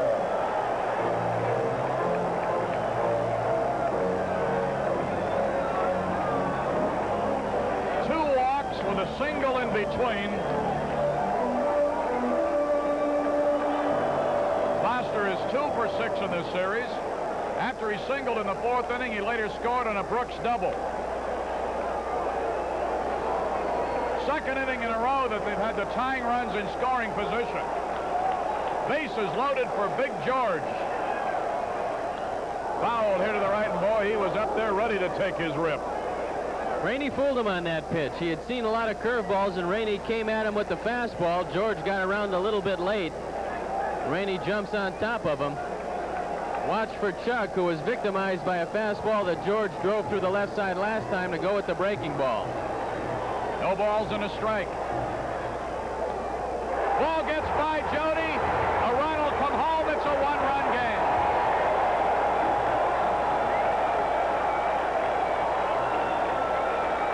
That was scored a wild pitch, and I don't understand it. That looked like it was catchable. Looked like it came right by his mitt. It just hit right off his glove. Backman scores, and Jody's got to make that play.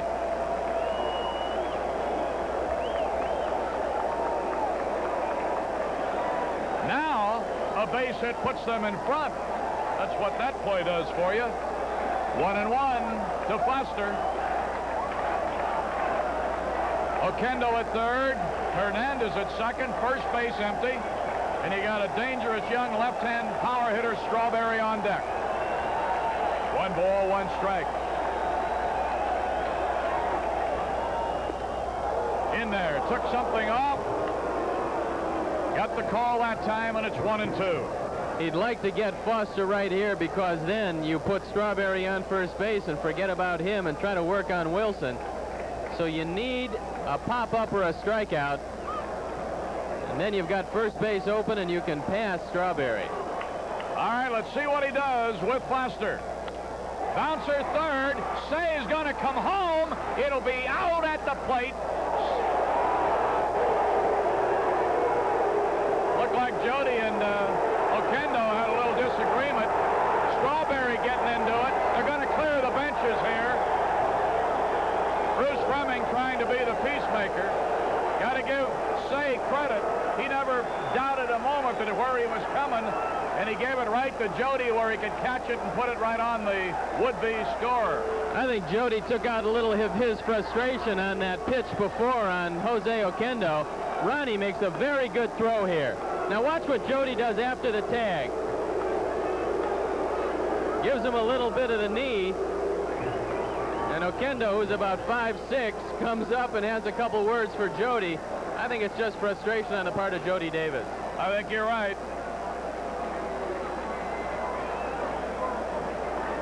All right. It alleviates the situation a bit. Runners on the corners, 2 away. It's a 1-run game, Cubs. And Strawberry is the batter. Now you've got a different situation because you have the man at first base.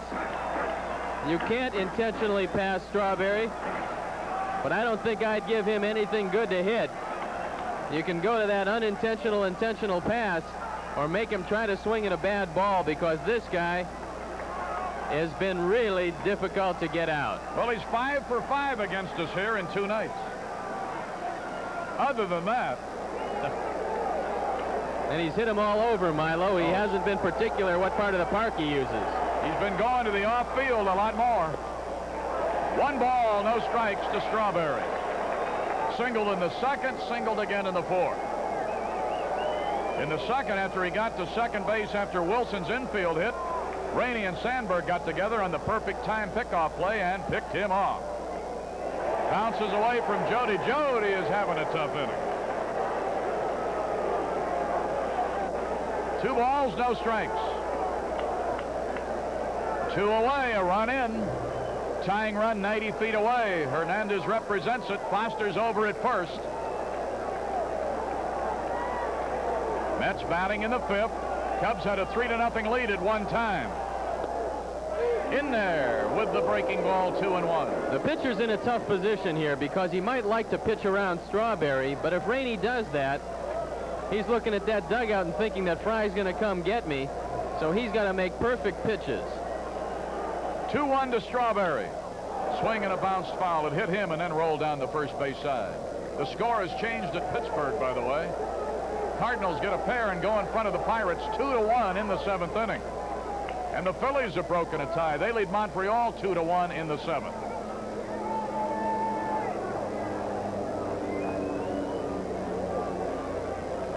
Strawberry back up in there. If there is a law of averages in this game, Milo, I guess it's our turn to get this guy out. 3 for 3 last night, all doubles. 2 for 2 tonight, both singles. 2-2. Almost went after that ball that was bending down and in on him, and now it's a full count. Rainey is struggling. Jody wanted that curveball away. Rainey threw it low and in. He's missed his spots by plenty tonight. If he does get out of this, look for it to be the last inning he throws. Runner at first will be ready to go with the 3-2. There he goes. And a ball. The bases are loaded again.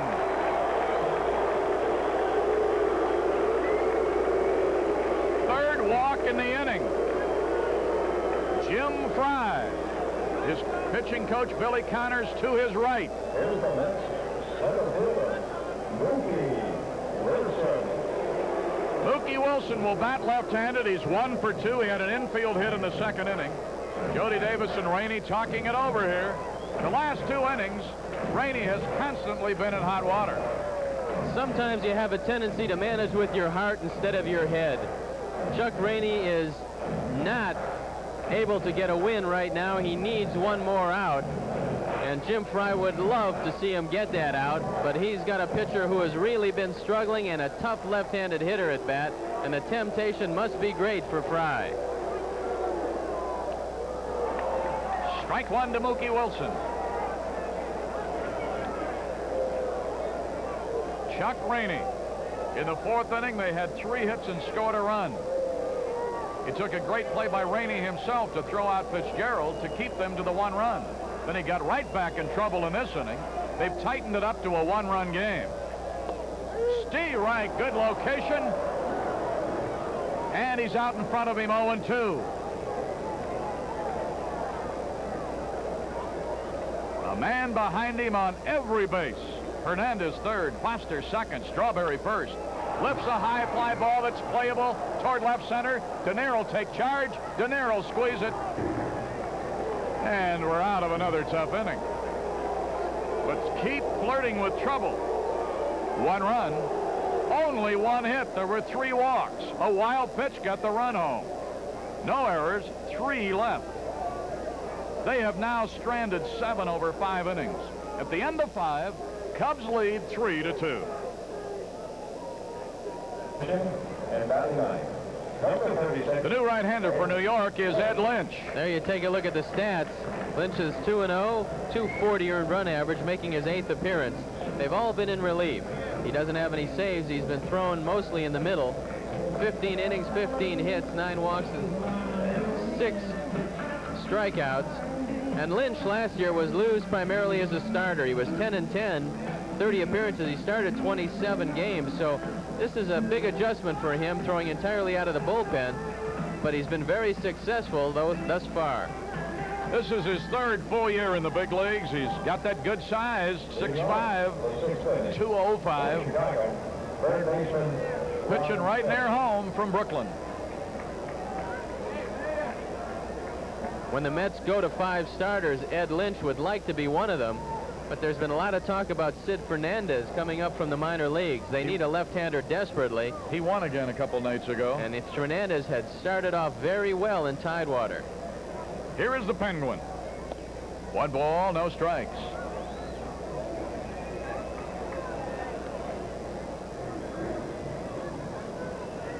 Remember when we get home on Friday?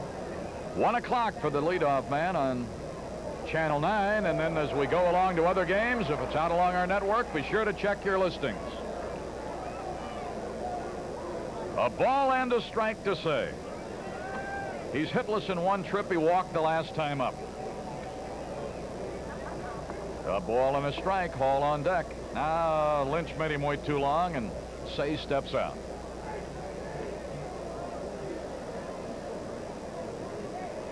First invasion of the Western teams starts Friday at Wrigley with the Padres. High foul out of play over to the right side. A lot of times when a reliever comes in, if he's different from the starting pitcher, then the hitters have to make a drastic adjustment, especially a left-hander, right-hander, or a fastballer, then a sinker baller. But these 2 guys throw very similar to one another. There won't be quite as much of an adjustment on the part of the Cub hitters. And both slow workers.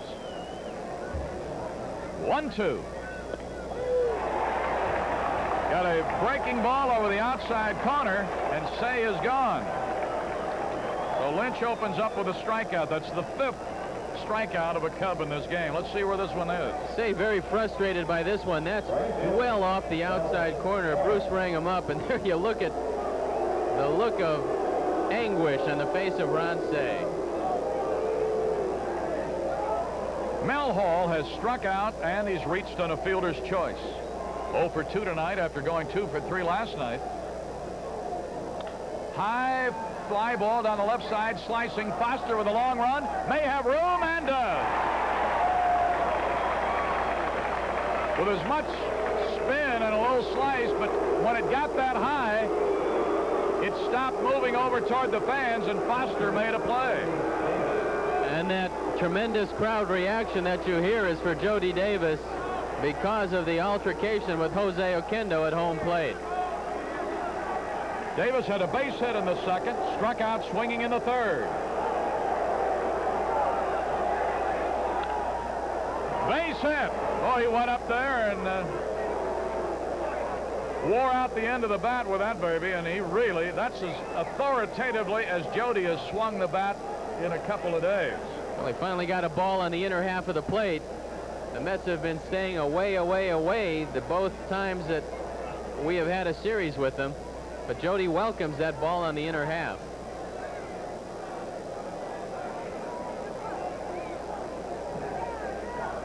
Boa takes a strike. Larry's been called out on strikes and flied to left. Lynch working in his 1st inning in relief of Leary. Cincinnati's taken the lead over Houston. There's a bunt. And they're going to let it roll. They're going to let it, and it does, about 85 feet from home plate. It almost looked like maybe the gamble had backfired, but then when it got about 6 feet in front of the bag, it tailed over the big chalk line. Hubie had no other choice because he was completely fooled. Larry gets it down. The ball hugs the line for a while. Looks like it's going to spin fair, and at the last instant, there you see it fall off right by the bag. 1 runners are in vogue tonight. San Francisco beat the Dodgers to start the day that way by 1 run, 4-3. The Cubs are leading in this one 3-2. And 3 of the games that are going in the league are all 2-1. Just missed. Cincinnati has gone in front for the first time in the 8th inning. They're leading Houston 2-1. And they got Joe Niekro out of that game. High pop. Easy play, shortstop over. Now the second baseman comes in. When it started up, Oquendo started to make a move, but Bachman called him off, made the play in front of second. And it retires the side. No runs and a hit, no errors and 1 left. In the middle of the 6th, it's still the Cubs 3, the Mets 2. Remember, after our game, news, sports, and weather on Channel 9.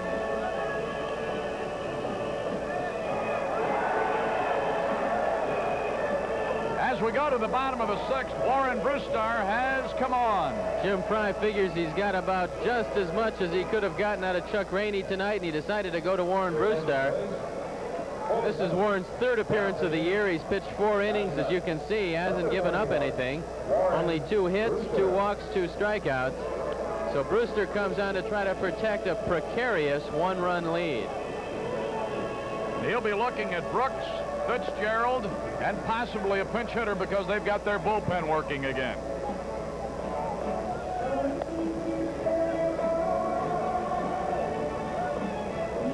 Toronto leading Texas 6-2 in the 6th. Boston over Detroit 5-1 in the 8th. White Sox are leading the Yankees in the 4th 3-0. And Warren Brewster, after Rainey worked 5, and the 4th and 5th, he wasn't far from being out of the game by being knocked out of the game. Now he's been lifted, and Brewster is on. Brewster, of course, who started the season on the disabled list, had some cartilage right kind of around the rib cage. It wasn't really ribs or rib cage. It was in the vicinity. Tonight's attendance paid $11,059. Total in the house, 12,229. First pitch here from Brewster's a ball. Brooks is 1 for 2. Had a ground rule double to deep left center in the fourth that got Foster home. He's had 3 RBIs here in 2 nights. Smashed in the ground. Sandberg knocks it down. Won't be able to play it. That ball was hit hard. That's got to be a base hit. Hit number 1 off Brewster and hit number 9 for the New York Mets. Nice play by Sandberg. 9-7. There you see him knock it down, and there's nothing he can do with it. He doesn't locate the ball right away and finally comes up with it. But not a very good beginning for Warren Brewster. There you take a look at UV at first. Catcher Mike Fitzgerald 1 for 2.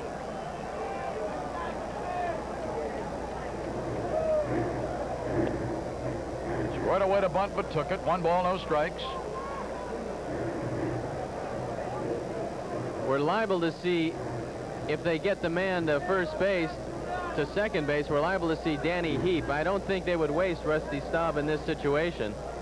But Danny Heap, also a very good pinch hitter with 4 pinch hits this year.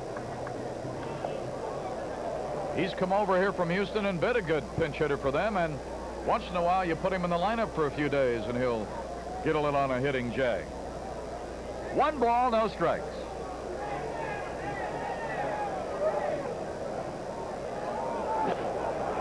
Throw down, but nobody was there, but finally Sandberg got there. When Jody let that ball go, Rhino was still about 15 feet from the bag.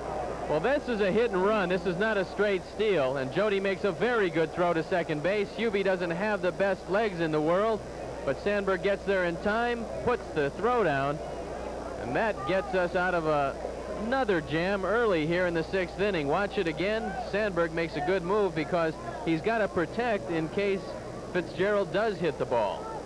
All right, a ball and a strike. 2-1. Brewster's stock and trade is a good sinker.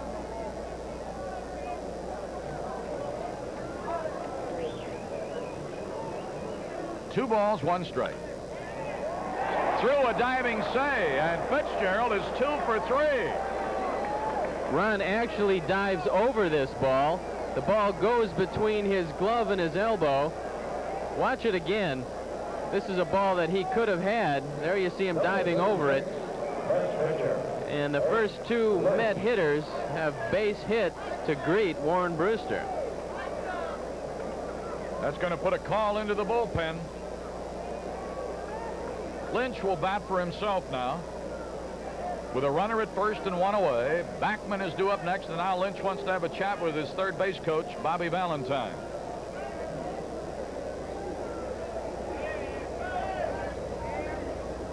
He's probably going to be called on to bunt, but he wants to know if he's going to have to bunt the whole way. Sometimes after a first bunt attempt, they let the pitcher swing away, and Lynch wants to make sure he knows what's on. Not close as they work on Fitzgerald. He doesn't take that big a lead. You'd really have to burn it over there and catch him napping or leaning to get him, because he only gets away about 2.5 steps at first base. That's a strike. The bunt was on. He really didn't offer at it.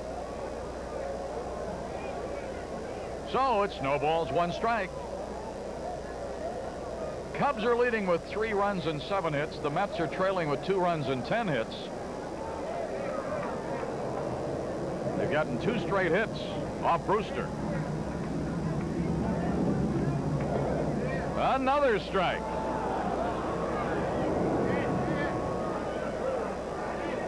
So now it's 0-2. Warren Brewster, who hasn't had a heck of a lot of work. It's likely that they're going to ask Lynch to bunt 1 more time. He took a long look down at third. That's usually a mystifying look. Let's see what happens. Over the shoulder, looking to first. 1 ball, 2 strikes. Last night, the Mets had 1 big inning, and 1 convincingly. After the Cubs took 2 out of 3 at St. Louis, 2 out of 3 at Pittsburgh, need a win here tonight for a winning road trip. And they're leading at the moment by a run. 2-2. Well, no sense nibbling with him anymore. After the 2-strike count, tried to get him to go after something down and away, and he laid off of both of them. And now it's 2 balls, 2 strikes, 1 out, and Mike Fitzgerald is the runner at first.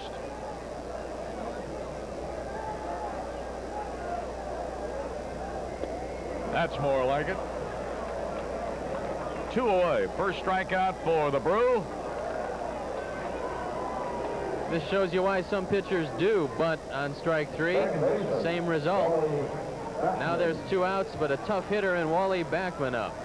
That's the first Met to strike out in this game, by the way. Backman, a single, a bounce out, and a walk, and he has scored a run. Got enough of the inside corner to put him down in the count 0-1. Jody's got to watch jumping up. Fitzgerald is not likely to run in this situation, being a catcher. And if Jody jumps up too early, a lot of times he might take a strike away from Warren Brewster. 0-2. 6th inning.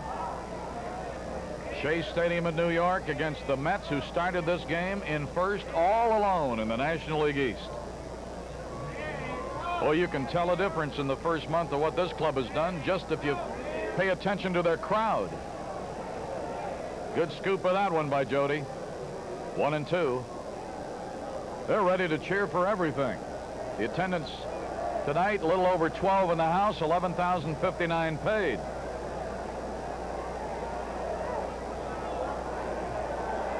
One and 2 with 2 down. Brewster trying to protect a 1-run lead. Fouled it off, and that'll keep it at 1-2. Getting back to that San Diego series, a club that's played very well in the first month. San Diego Padres have Andy Hawkins ready to go against Scott Sanderson Friday. Steve Trout for the Cubs against Ed Whitson on Saturday. Dick Ruthven will come right back on Sunday against Eric Schau.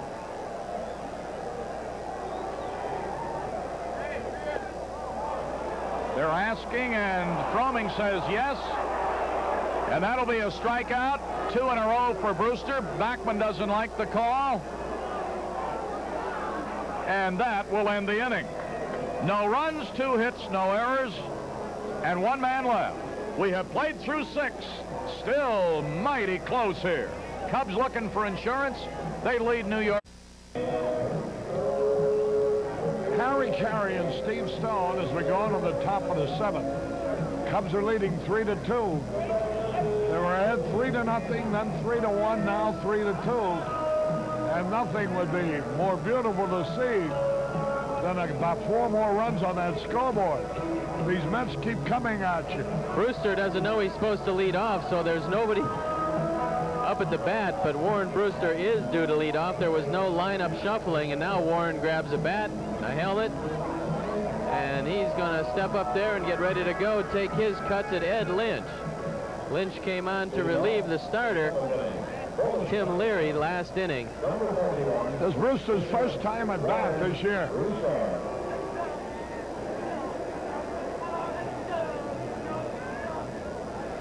Dernier on deck. Ed Lynch in relief. He's 1-2. He's lost none. Fastball right in there. Strike call. An important game for the Cubs. Warren Brewster leading it off. Takes the pitch wide. That evens it up. A ball and a strike.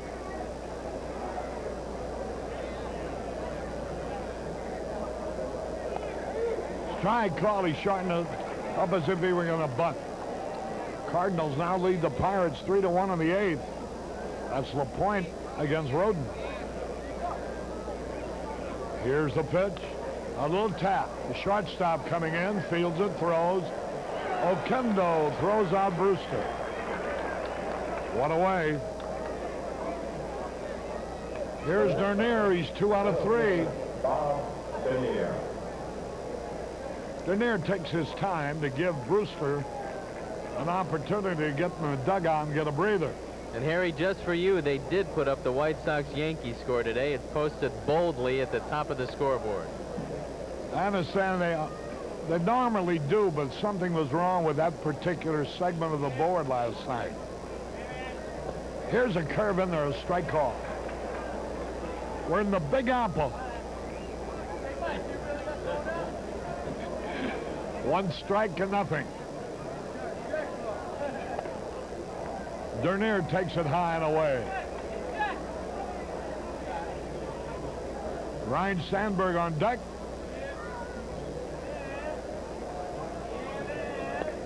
Low outside, ball 2.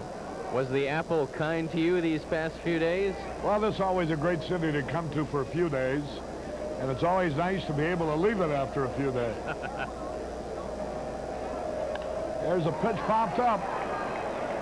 On the infield, easy out. Oquendo's there, and he takes it. 2 up, 2 down. And second baseman, Ryan. Got to be the most expensive city in the world, huh? I just had a hot turkey sandwich today for $8.50. I don't think that's too bad. They should have given me the whole turkey and let me take it home. 2 men out, nobody on.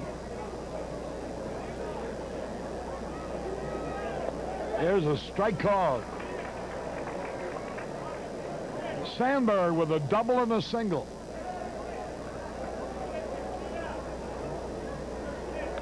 Had a good cut, fouled it back. 3-2. The Cub lead is a precarious one.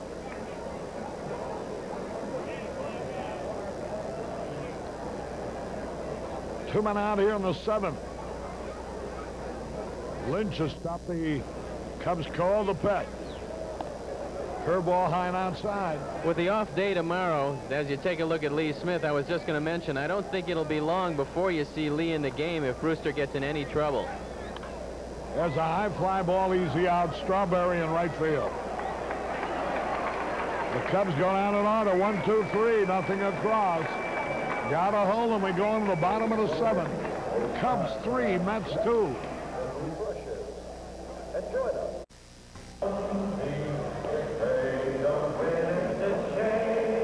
Harry Caray back at Shea Stadium as we go into the bottom half of the 7th inning. And boy, they got all their big guns coming up. Oquendo will lead it off, followed by Hernandez and Foster. And if anybody gets up, Strawberry. I thought the best play in that 5th inning was when Strawberry walked. No doubt about it, because we haven't shown we can get him out yet, Harry. I hate to see him come up in a situation where he can do any further damage. Here's Oquendo to lead it off. A little tap foul off to the right. Brewster's been throwing the ball well. Right here, the best defensive strategy is to retire these 3 hitters, and let's save Darryl Strawberry to lead off the 8th inning. The delivery. Foul ball to the shortstop. Boa's got it. Throws him out. 1 gone. Bo is about as sure a fielder on a ground ball as there is in the game. Hernandez has had a pretty good evening. He's hit the ball well. Doesn't have much to show for it. Base on balls in the 5th, but a vicious line drive that Gary Matthews hauled in the 4th inning. Montreal took the lead at Philadelphia, 3-2 in the 8th. There's a fastball a bit outside. An off day tomorrow, and then baseball at Wrigley Field for the next 7 days in a row. Starting Friday afternoon. Friday, Saturday, and Sunday, San Diego. Monday and Tuesday, San Fran. Tuesday and Wednesday and Thursday, the Dodgers. There you see Mike Torres in the bullpen for the Mets, and what Jody went out to tell Warren Brewster was, don't make a mistake on the inner half to this guy. Keep him in the ballpark. If you make the mistake, make it away. Now the pitch, a little bit outside, ball 2. 2 balls, no strikes. 1 1 out, 7th inning.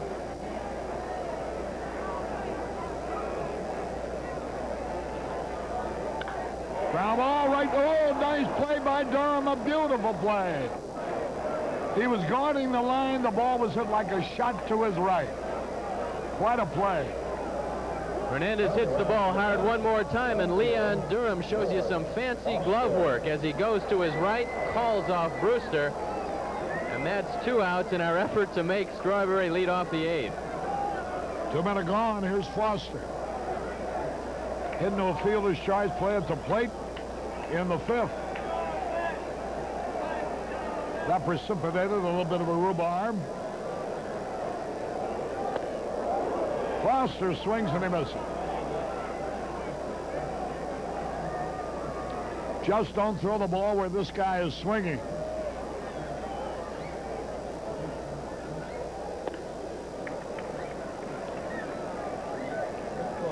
Let's pause here for station identification.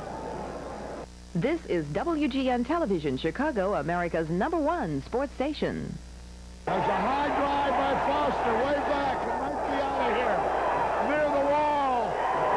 And it is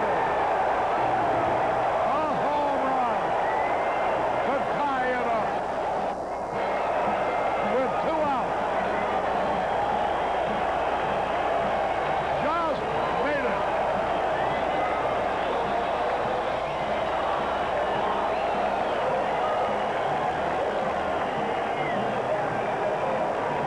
Here's Strawberry now with a score tie.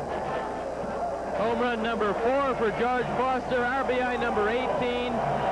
And you got to try to keep the ball away from this guy.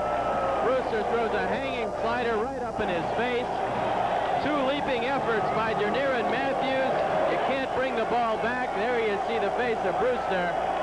And he realizes that this one is out of here. Well, you know he didn't want to throw the ball right in that spot.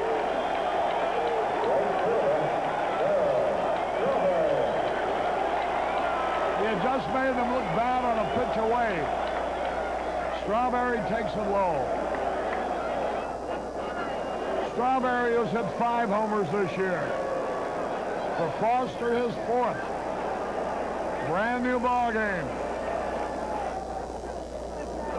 That evens the count. Rainey cannot figure in the outcome. Nor can Tim Leary.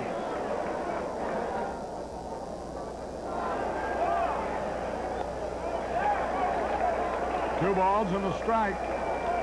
The Mets are 5-0 in 1-run decisions this year. And they've come from behind 7 times, so they're a different team than a 1983 version. Fouls the pitch off. And remember, they got Jesse Orozco in their bullpen. He hasn't been scored on all year. Over the last 17 he's faced.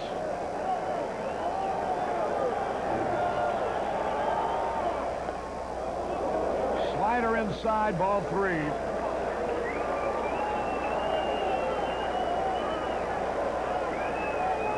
Mets already won 7 coming from behind after the 7th inning.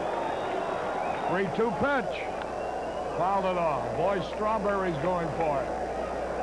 If he doesn't get Darryl Strawberry, we're likely to see Lee Smith. Jim Fry knows the importance of this one. We have the off day tomorrow. He'd like to get Lee some work.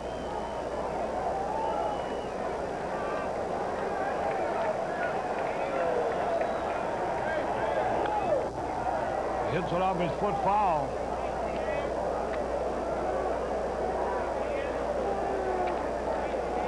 Brewster had only appeared in 2 games, pitched 4 innings. That's the first home run he's allowed. The Cubs have given up the fewest home runs in the National League, and that one really hurt. Now ready. Line drive left center. Will be caught. Matthews is there to retire the side. A 2-out homer by Foster has tied it up. 1 run, 1 hit, no errors, nobody left. At the end of 7, 3-3. I'd like to remind you that the news will be seen immediately following the ball game here on WGN.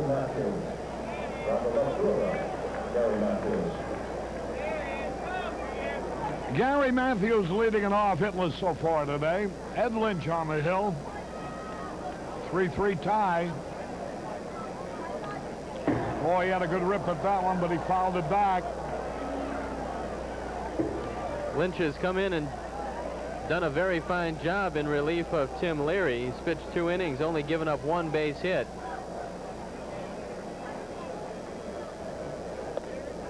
That evens a count, a ball and a strike. 3-3 tie.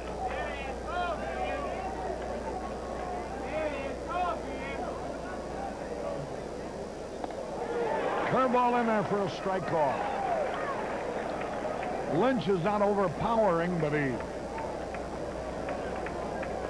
gets the ball into the right spots.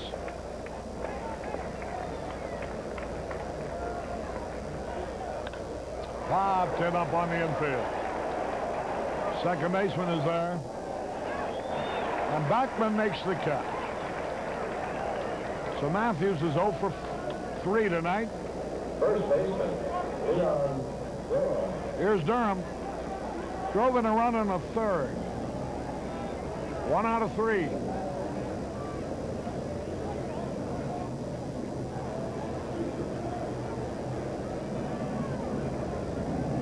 The Bull hasn't hit a long one for a while. Fastball wide, ball 1. 1 ball, no strikes.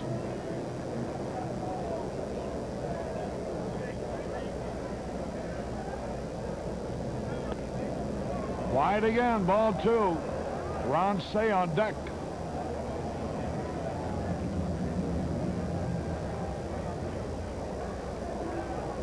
He'll be hitting if it's good. Ball 3 high.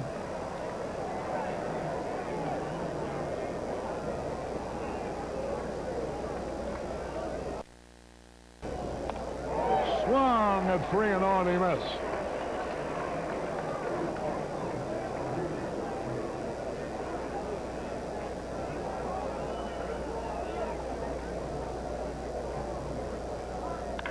Line shot, base hit center field. 1 on, 1 out. They've stopped Shea so far in the series. 0 for 2 last night. 0 for 2 tonight. The swing of Leon Durham, and you saw when Lynch fell behind 3-0, he came in with a fastball and then a second fastball. And the Bull hit the ball very hard, and that's a good sign.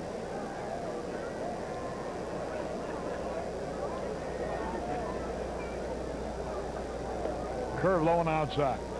Shea hit a 3-run homer in the 9th inning in the game in Pittsburgh that the Cubs won 7-1. And hasn't had a hit since. Nothing out of 8. That frequently happens. Vukovic conferring with Durham. He wants to make sure if he saw that steal sign correctly. Fitzgerald hasn't shown a particularly good arm. Let's see if they send him. There's a high drive in the left field. Foster back, has room waiting. Makes the catch. 2 gone. Here's Mel Hall. Ed Lynch breathing a sigh of relief because Shea just barely got under that one. Gave it a good ride, but it came up a little short. And now Hernandez is on telling him, take a look at first. This guy's got very good wheels. Hall is 0 for 3 today. He drove in the only run last night.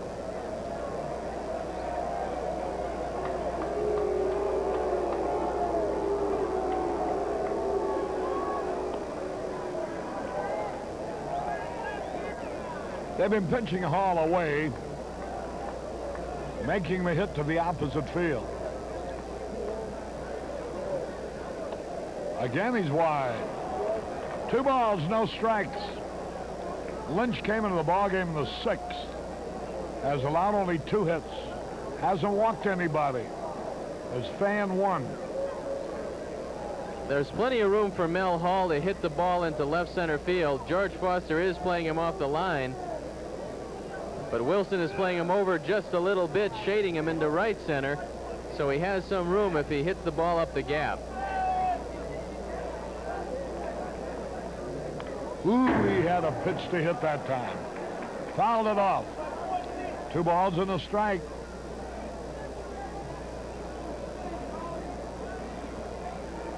Mel Hall with Leon Durham, who has great speed, the runner at first base.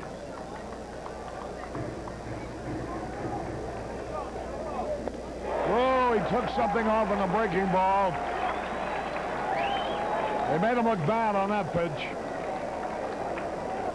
Completely fooled him. A good curveball down and in. And now the count is evened up. 2 balls, 2 strikes. Hall trying to get hold of one.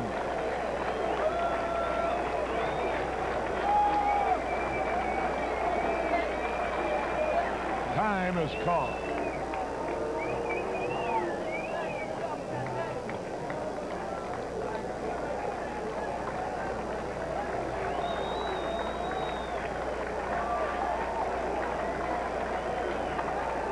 Fouled it back.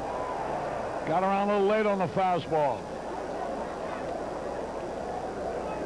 Montreal batting in the 8th leads the Phillies 3-2. Cardinals with the Pirates batting in the 9th are out in front. 3-1. That's LaPointe. And the Reds are leading Houston 3-1 in the 8th.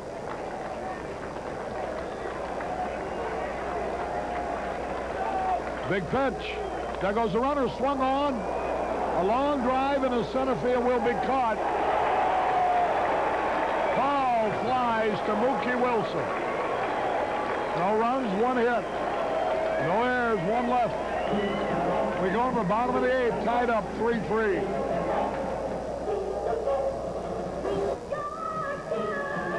Harry Caray and Steve Stone as we go now into the bottom of the 8th inning, and Lee Smith is the new pitcher for the Cubs. Smith is 1-1 on the year with a .263 earned run average. His 11th game of the year. He's got 5 saves in 13 2/3. He's given up 14 hits. He struck out 12 and walked 7. And it's a 3-3 ball game here in the bottom of the 8th.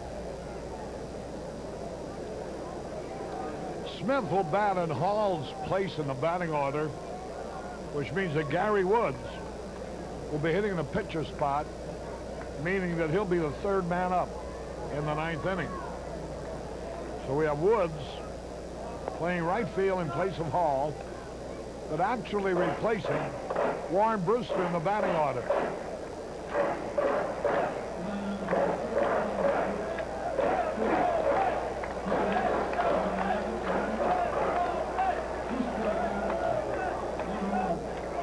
Warren Brewster pitched 2 innings, gave up 1 run on 3 hits, struck out a pair, didn't walk anybody.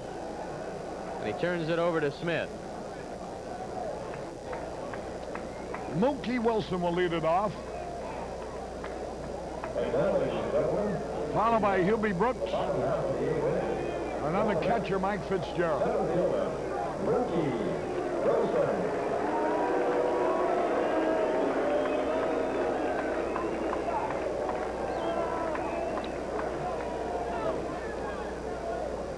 Fans call in from St. Croix in the Virgin Isles watching the game.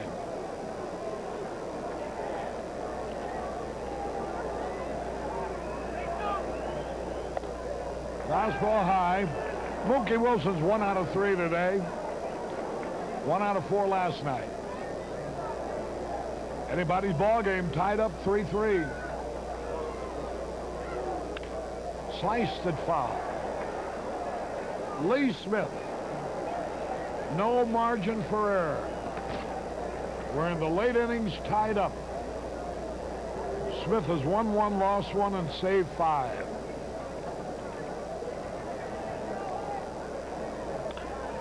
Fly ball should be caught. Dernier, easy out. Here's Hubie Brooks. The last time Lee Smith worked was a week ago, so he'll be fighting a couple of battles out there tonight, not only fighting the METS, but fighting that control. A lot of times if you don't get work as a short reliever, that pinpoint control you need isn't there, so Lee will have to concentrate just a little bit harder tonight. Fitzgerald on deck. Hubie Brooks doubled in the run on the fourth. He's 2 out of 3 tonight. We got a break on that double in the 4th inning. Here's a pitch foul back. Foster easily scored, and Strawberry also would have easily scored. But fortunately for the Cubs, the ball bounced over the wall, making it a ground rule double, which forced Strawberry to return to third base. Boy, that Brooks had another good cut. And Lee Smith's ahead of him now, 0-2. The Tigers made a run at the Red Sox in the 9th, but fell a run short. Final, Boston 5, Detroit 4. I told you they wouldn't go 160-2, Harry.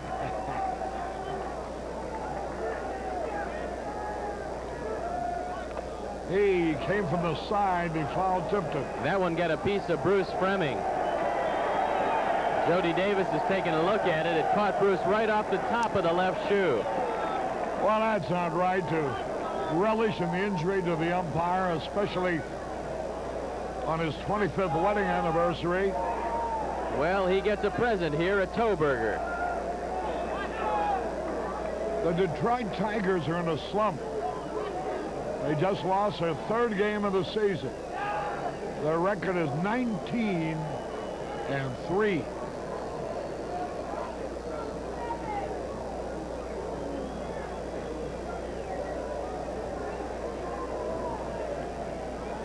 One out. 0-2 the count. Struck him out. Good slider on the outside corner. So Smitty gets his first strikeout. Hubie should have no complaints on that one, although he looks askance. Watch this slider. One of the best that Lee has thrown. It's right there. Ring him up, Bruce. There's Mike Fitzgerald now. He's 2 out of 3 tonight. We might have kept this fellow in the big leagues, Harry. They were thinking of making a change. Fitzgerald got a base hit yesterday and 2 today. He didn't mean to swing a little pop fly. He's going to be caught by Durham. He tried to check his swing, and he fouled to Durham to retire the side. 1, 2, 3, nothing across. At the end of 8, it's tied at 3.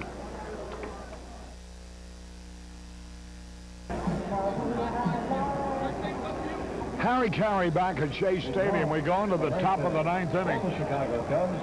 Here's Jody Davis to lead it off. He's 2 out of 3.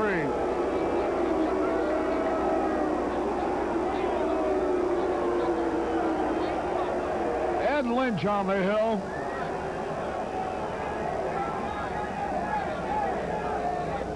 There's a strike call over the outside corner. Lynch fooled you. It doesn't look as if he's got too much, but he gets you out.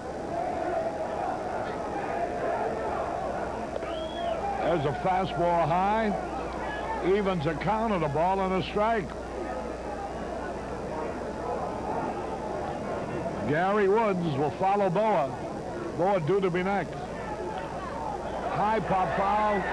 Out of play. Jammed him with a fastball.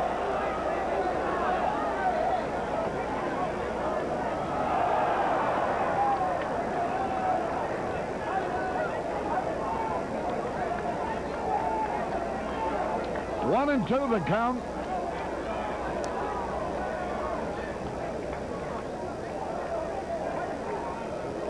Ed Lynch was allowed 2 hits and 4 innings of relief. He struck him out. And the crowd gets a charge out of that. Here's Boa now. Larry's being called back. It looks like Richie Hebner has got a bat, and he has been red hot as a pinch hitter. Let's take another look at the pitch. A curveball by Ed Lynch. And Bruce said, "That's enough, Jody. You swung at it. Strike 3." Batting for shortstop, Larry Boa. Richie Hebner Richie Hebner. comes out to hit. 3 for 4 as a pinch hitter on the year, hitting a robust .636. He's 5 out of 7 on this road trip. Hits a home run, the 1-1 ball game in Pittsburgh. Cardinals beat the Pirates 3-1 final. Cincinnati over Houston 3-2 final. Fouls it off. Philadelphia batting in the bottom of the 9th. Montreal leading 3-2. Unlike most hitters, everybody tries to keep the ball up on Richie Hebner, a notorious low ball hitter. They like to keep the ball away and keep it above the belt if they at all possibly can.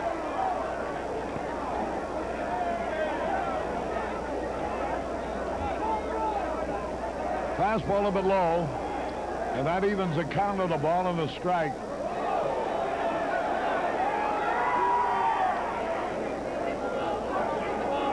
Oh, they got quite a hassle down beneath the booth here.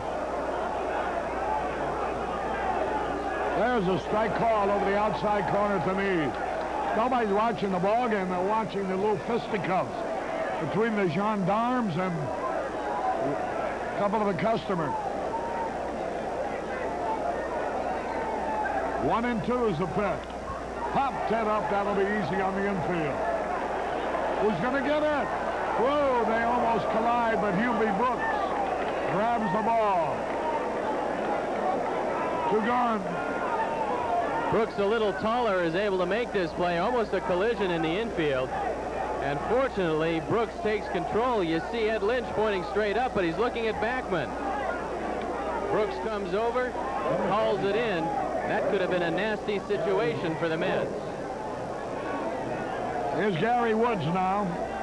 2 out, nobody on.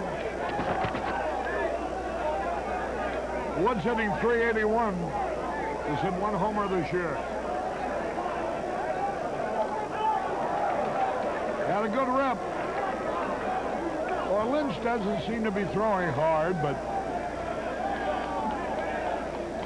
he's sure pitching effectively. He's only allowed 2 base runners. There's a strike call. What he's doing, Harry, is not only mixing up location in and out, but he's mixing it up and down, and it's been very effective tonight.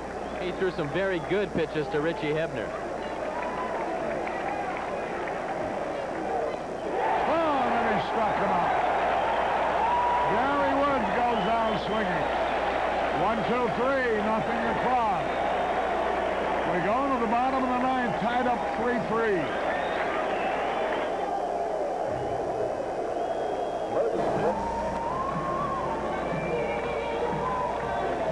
Harry Caray with Steve Stone. We're going to the bottom of the 9th.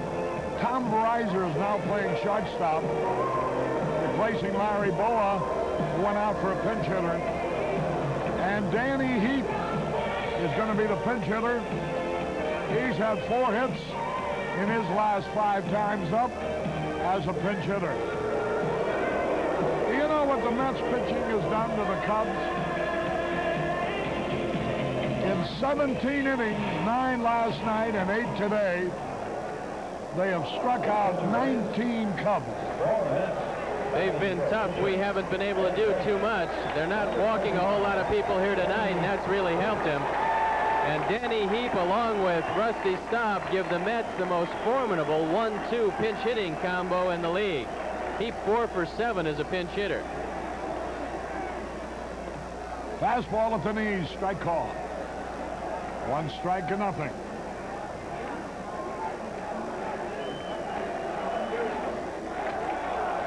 We're tied in the bottom of the 9th. Fly ball, left field, may drop. It is a base hit, rolls away from Matthews, rolling all the way to the wall. Here's Heap around second. He's got a chance to come all the way. They're going to hold him with a triple.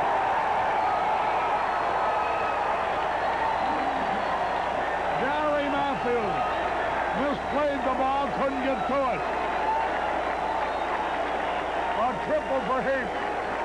Well, in extra innings, you've got to give up the single, but stop the extra base hit. Gary Matthews comes over, and this is a ball you've got to keep in front of you some way. Matthews lets it go by. It rolls to the wall for a triple, and now they're going to have to walk the bases loaded and take their chances. Bachman will go to first base. So Wally Bachman with a winning run at third and nobody out is being intentionally passed. Rusty Staub is coming onto the on-deck circle. He'll hit for Oquendo, but you got to put him on first base and pitch to Hernandez.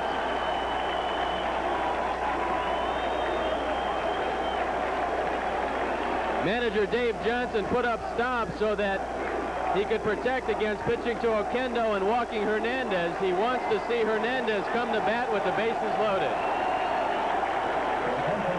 Here comes Staub to walk him intentionally. And that will bring out the best clutch hitter on their ball club.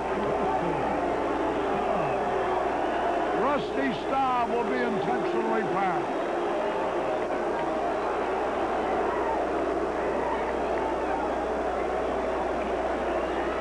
The Mets pitching has stopped the Cubs cold. They allowed them only one run last night and only three in only 2 out of the 18 innings of the Cubs been able to score. 1 run last night, 3 runs in the third tonight. The infielders will be in and the outfielders will be in, playing halfway. The only way to stop against a run. So you're going to have a lot of fielders in the proximity of that infield. And now the defensive switch is made. But it looks like locking the barn door after the horse is out. Cotto is going in to play left field.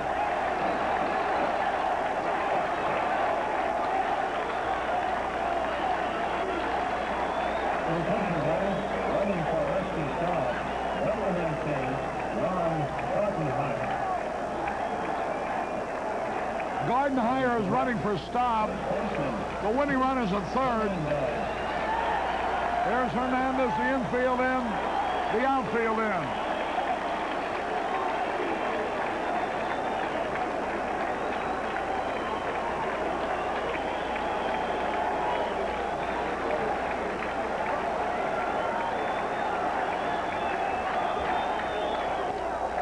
Fastball a little bit outside, ball 1. 1 ball, no strikes.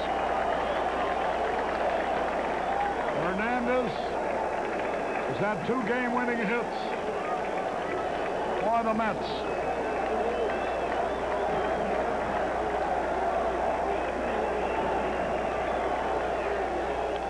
Fouled and out of play.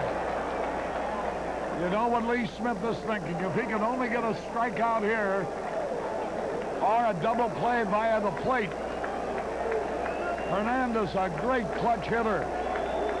Infield in, outfield in. He's only struck out 9 times out of 87 at-bats this year, so he makes contact most of the time.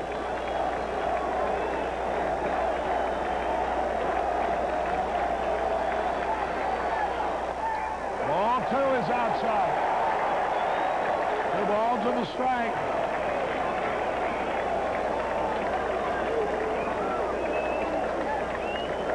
There you see Jim Fry.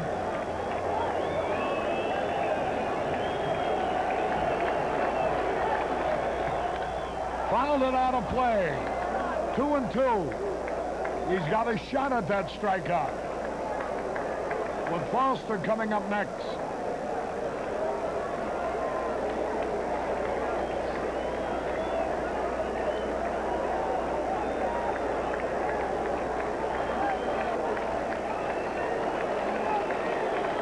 Hold everything. 2-2 pitch.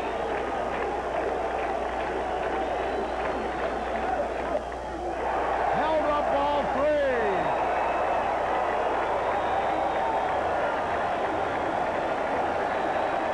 The crowd is on its feet.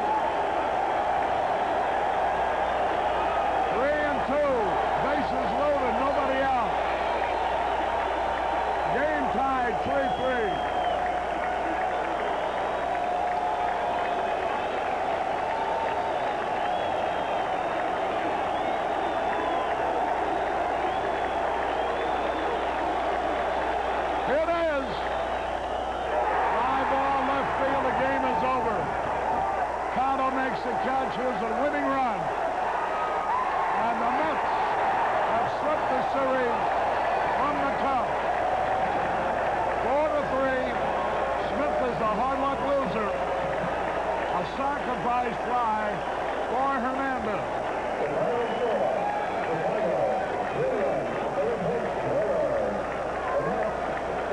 We'll be back with the totals. Remember, the news will follow immediately. Final score, Mets 4, Cubs 3.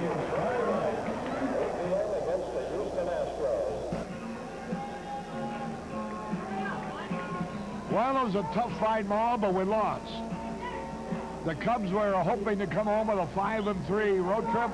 They'll have to settle for a 4-4. A thrilling ball game. And the Cubs now won 2 games from the Mets in Chicago, and the Mets have won 2 games from the Cubs in New York. Well, Harry, now the Mets are 6-0 in one-run decisions, and they're doing everything right now. We ran into a hot club. Their pitching is giving us nothing. And when you do that, you can't afford any defensive miscues, and Gary Matthews just had that play in left field, and he didn't make a very good play on it. It cost us the winning run. You know, though, you'll always talk about the final run of the ball game, but you could rehash this ball game from the very beginning when Dernier opened up with a base hit. The starter, Tim Leary, was really struggling. He fell behind on the count on Sandberg and then struck him out on a pitch 3-2 over his head. Matthews followed with a walk. You could have had a very big first inning. Instead, you wound up with nothing. The Cubs have hit a spell, and I just don't know about the shifting of lineups from day to day, trying to get as many players in there as you can, whether some of the guys maybe are losing a little bit with their hitting. Well, it just, at this point, looks like we're in a little bit of a hitting slump, but when that happens, the pitchers have to buckle down a little bit, but the defense has got to hold up, Harry. All right. Tomorrow's an off day. We'll be back at the friendly confines Friday against the San Diego Padres. See you then. We'll look for a little better luck. 4-12 and 2 for the Mets. The winner is Lynch. He's now 3-0. For the Cubs, 3 runs, 8 hits, and no errors. And Lee Smith is a loser. He now has won 1 and lost 2. Don't go in now because the news will be following immediately with Steve Stone, Harry Caray from Shea Stadium, repeating the final score. The Mets coming from behind to beat the Cubs, who one time led 3-0. The final score, Mets 4, Cubs 3. So long, everybody.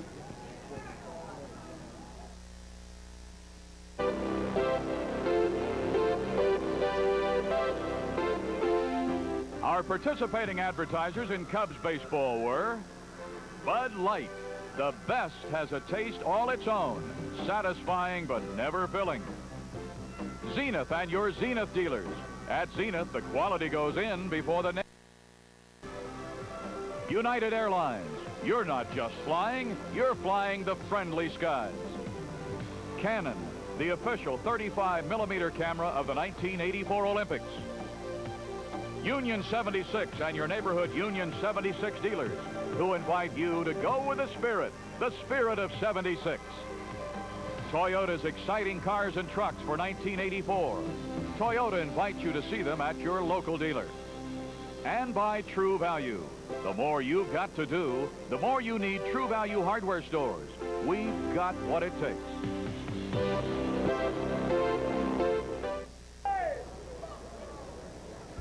Stay tuned now for the news. Our next televised game will be between the Chicago Cubs and the San Diego Padres. Friday afternoon with the leadoff man starting at 1 o'clock Chicago time. Our executive producer director, as always, Arnie Harris. This has been a WGN Television 9 sports presentation.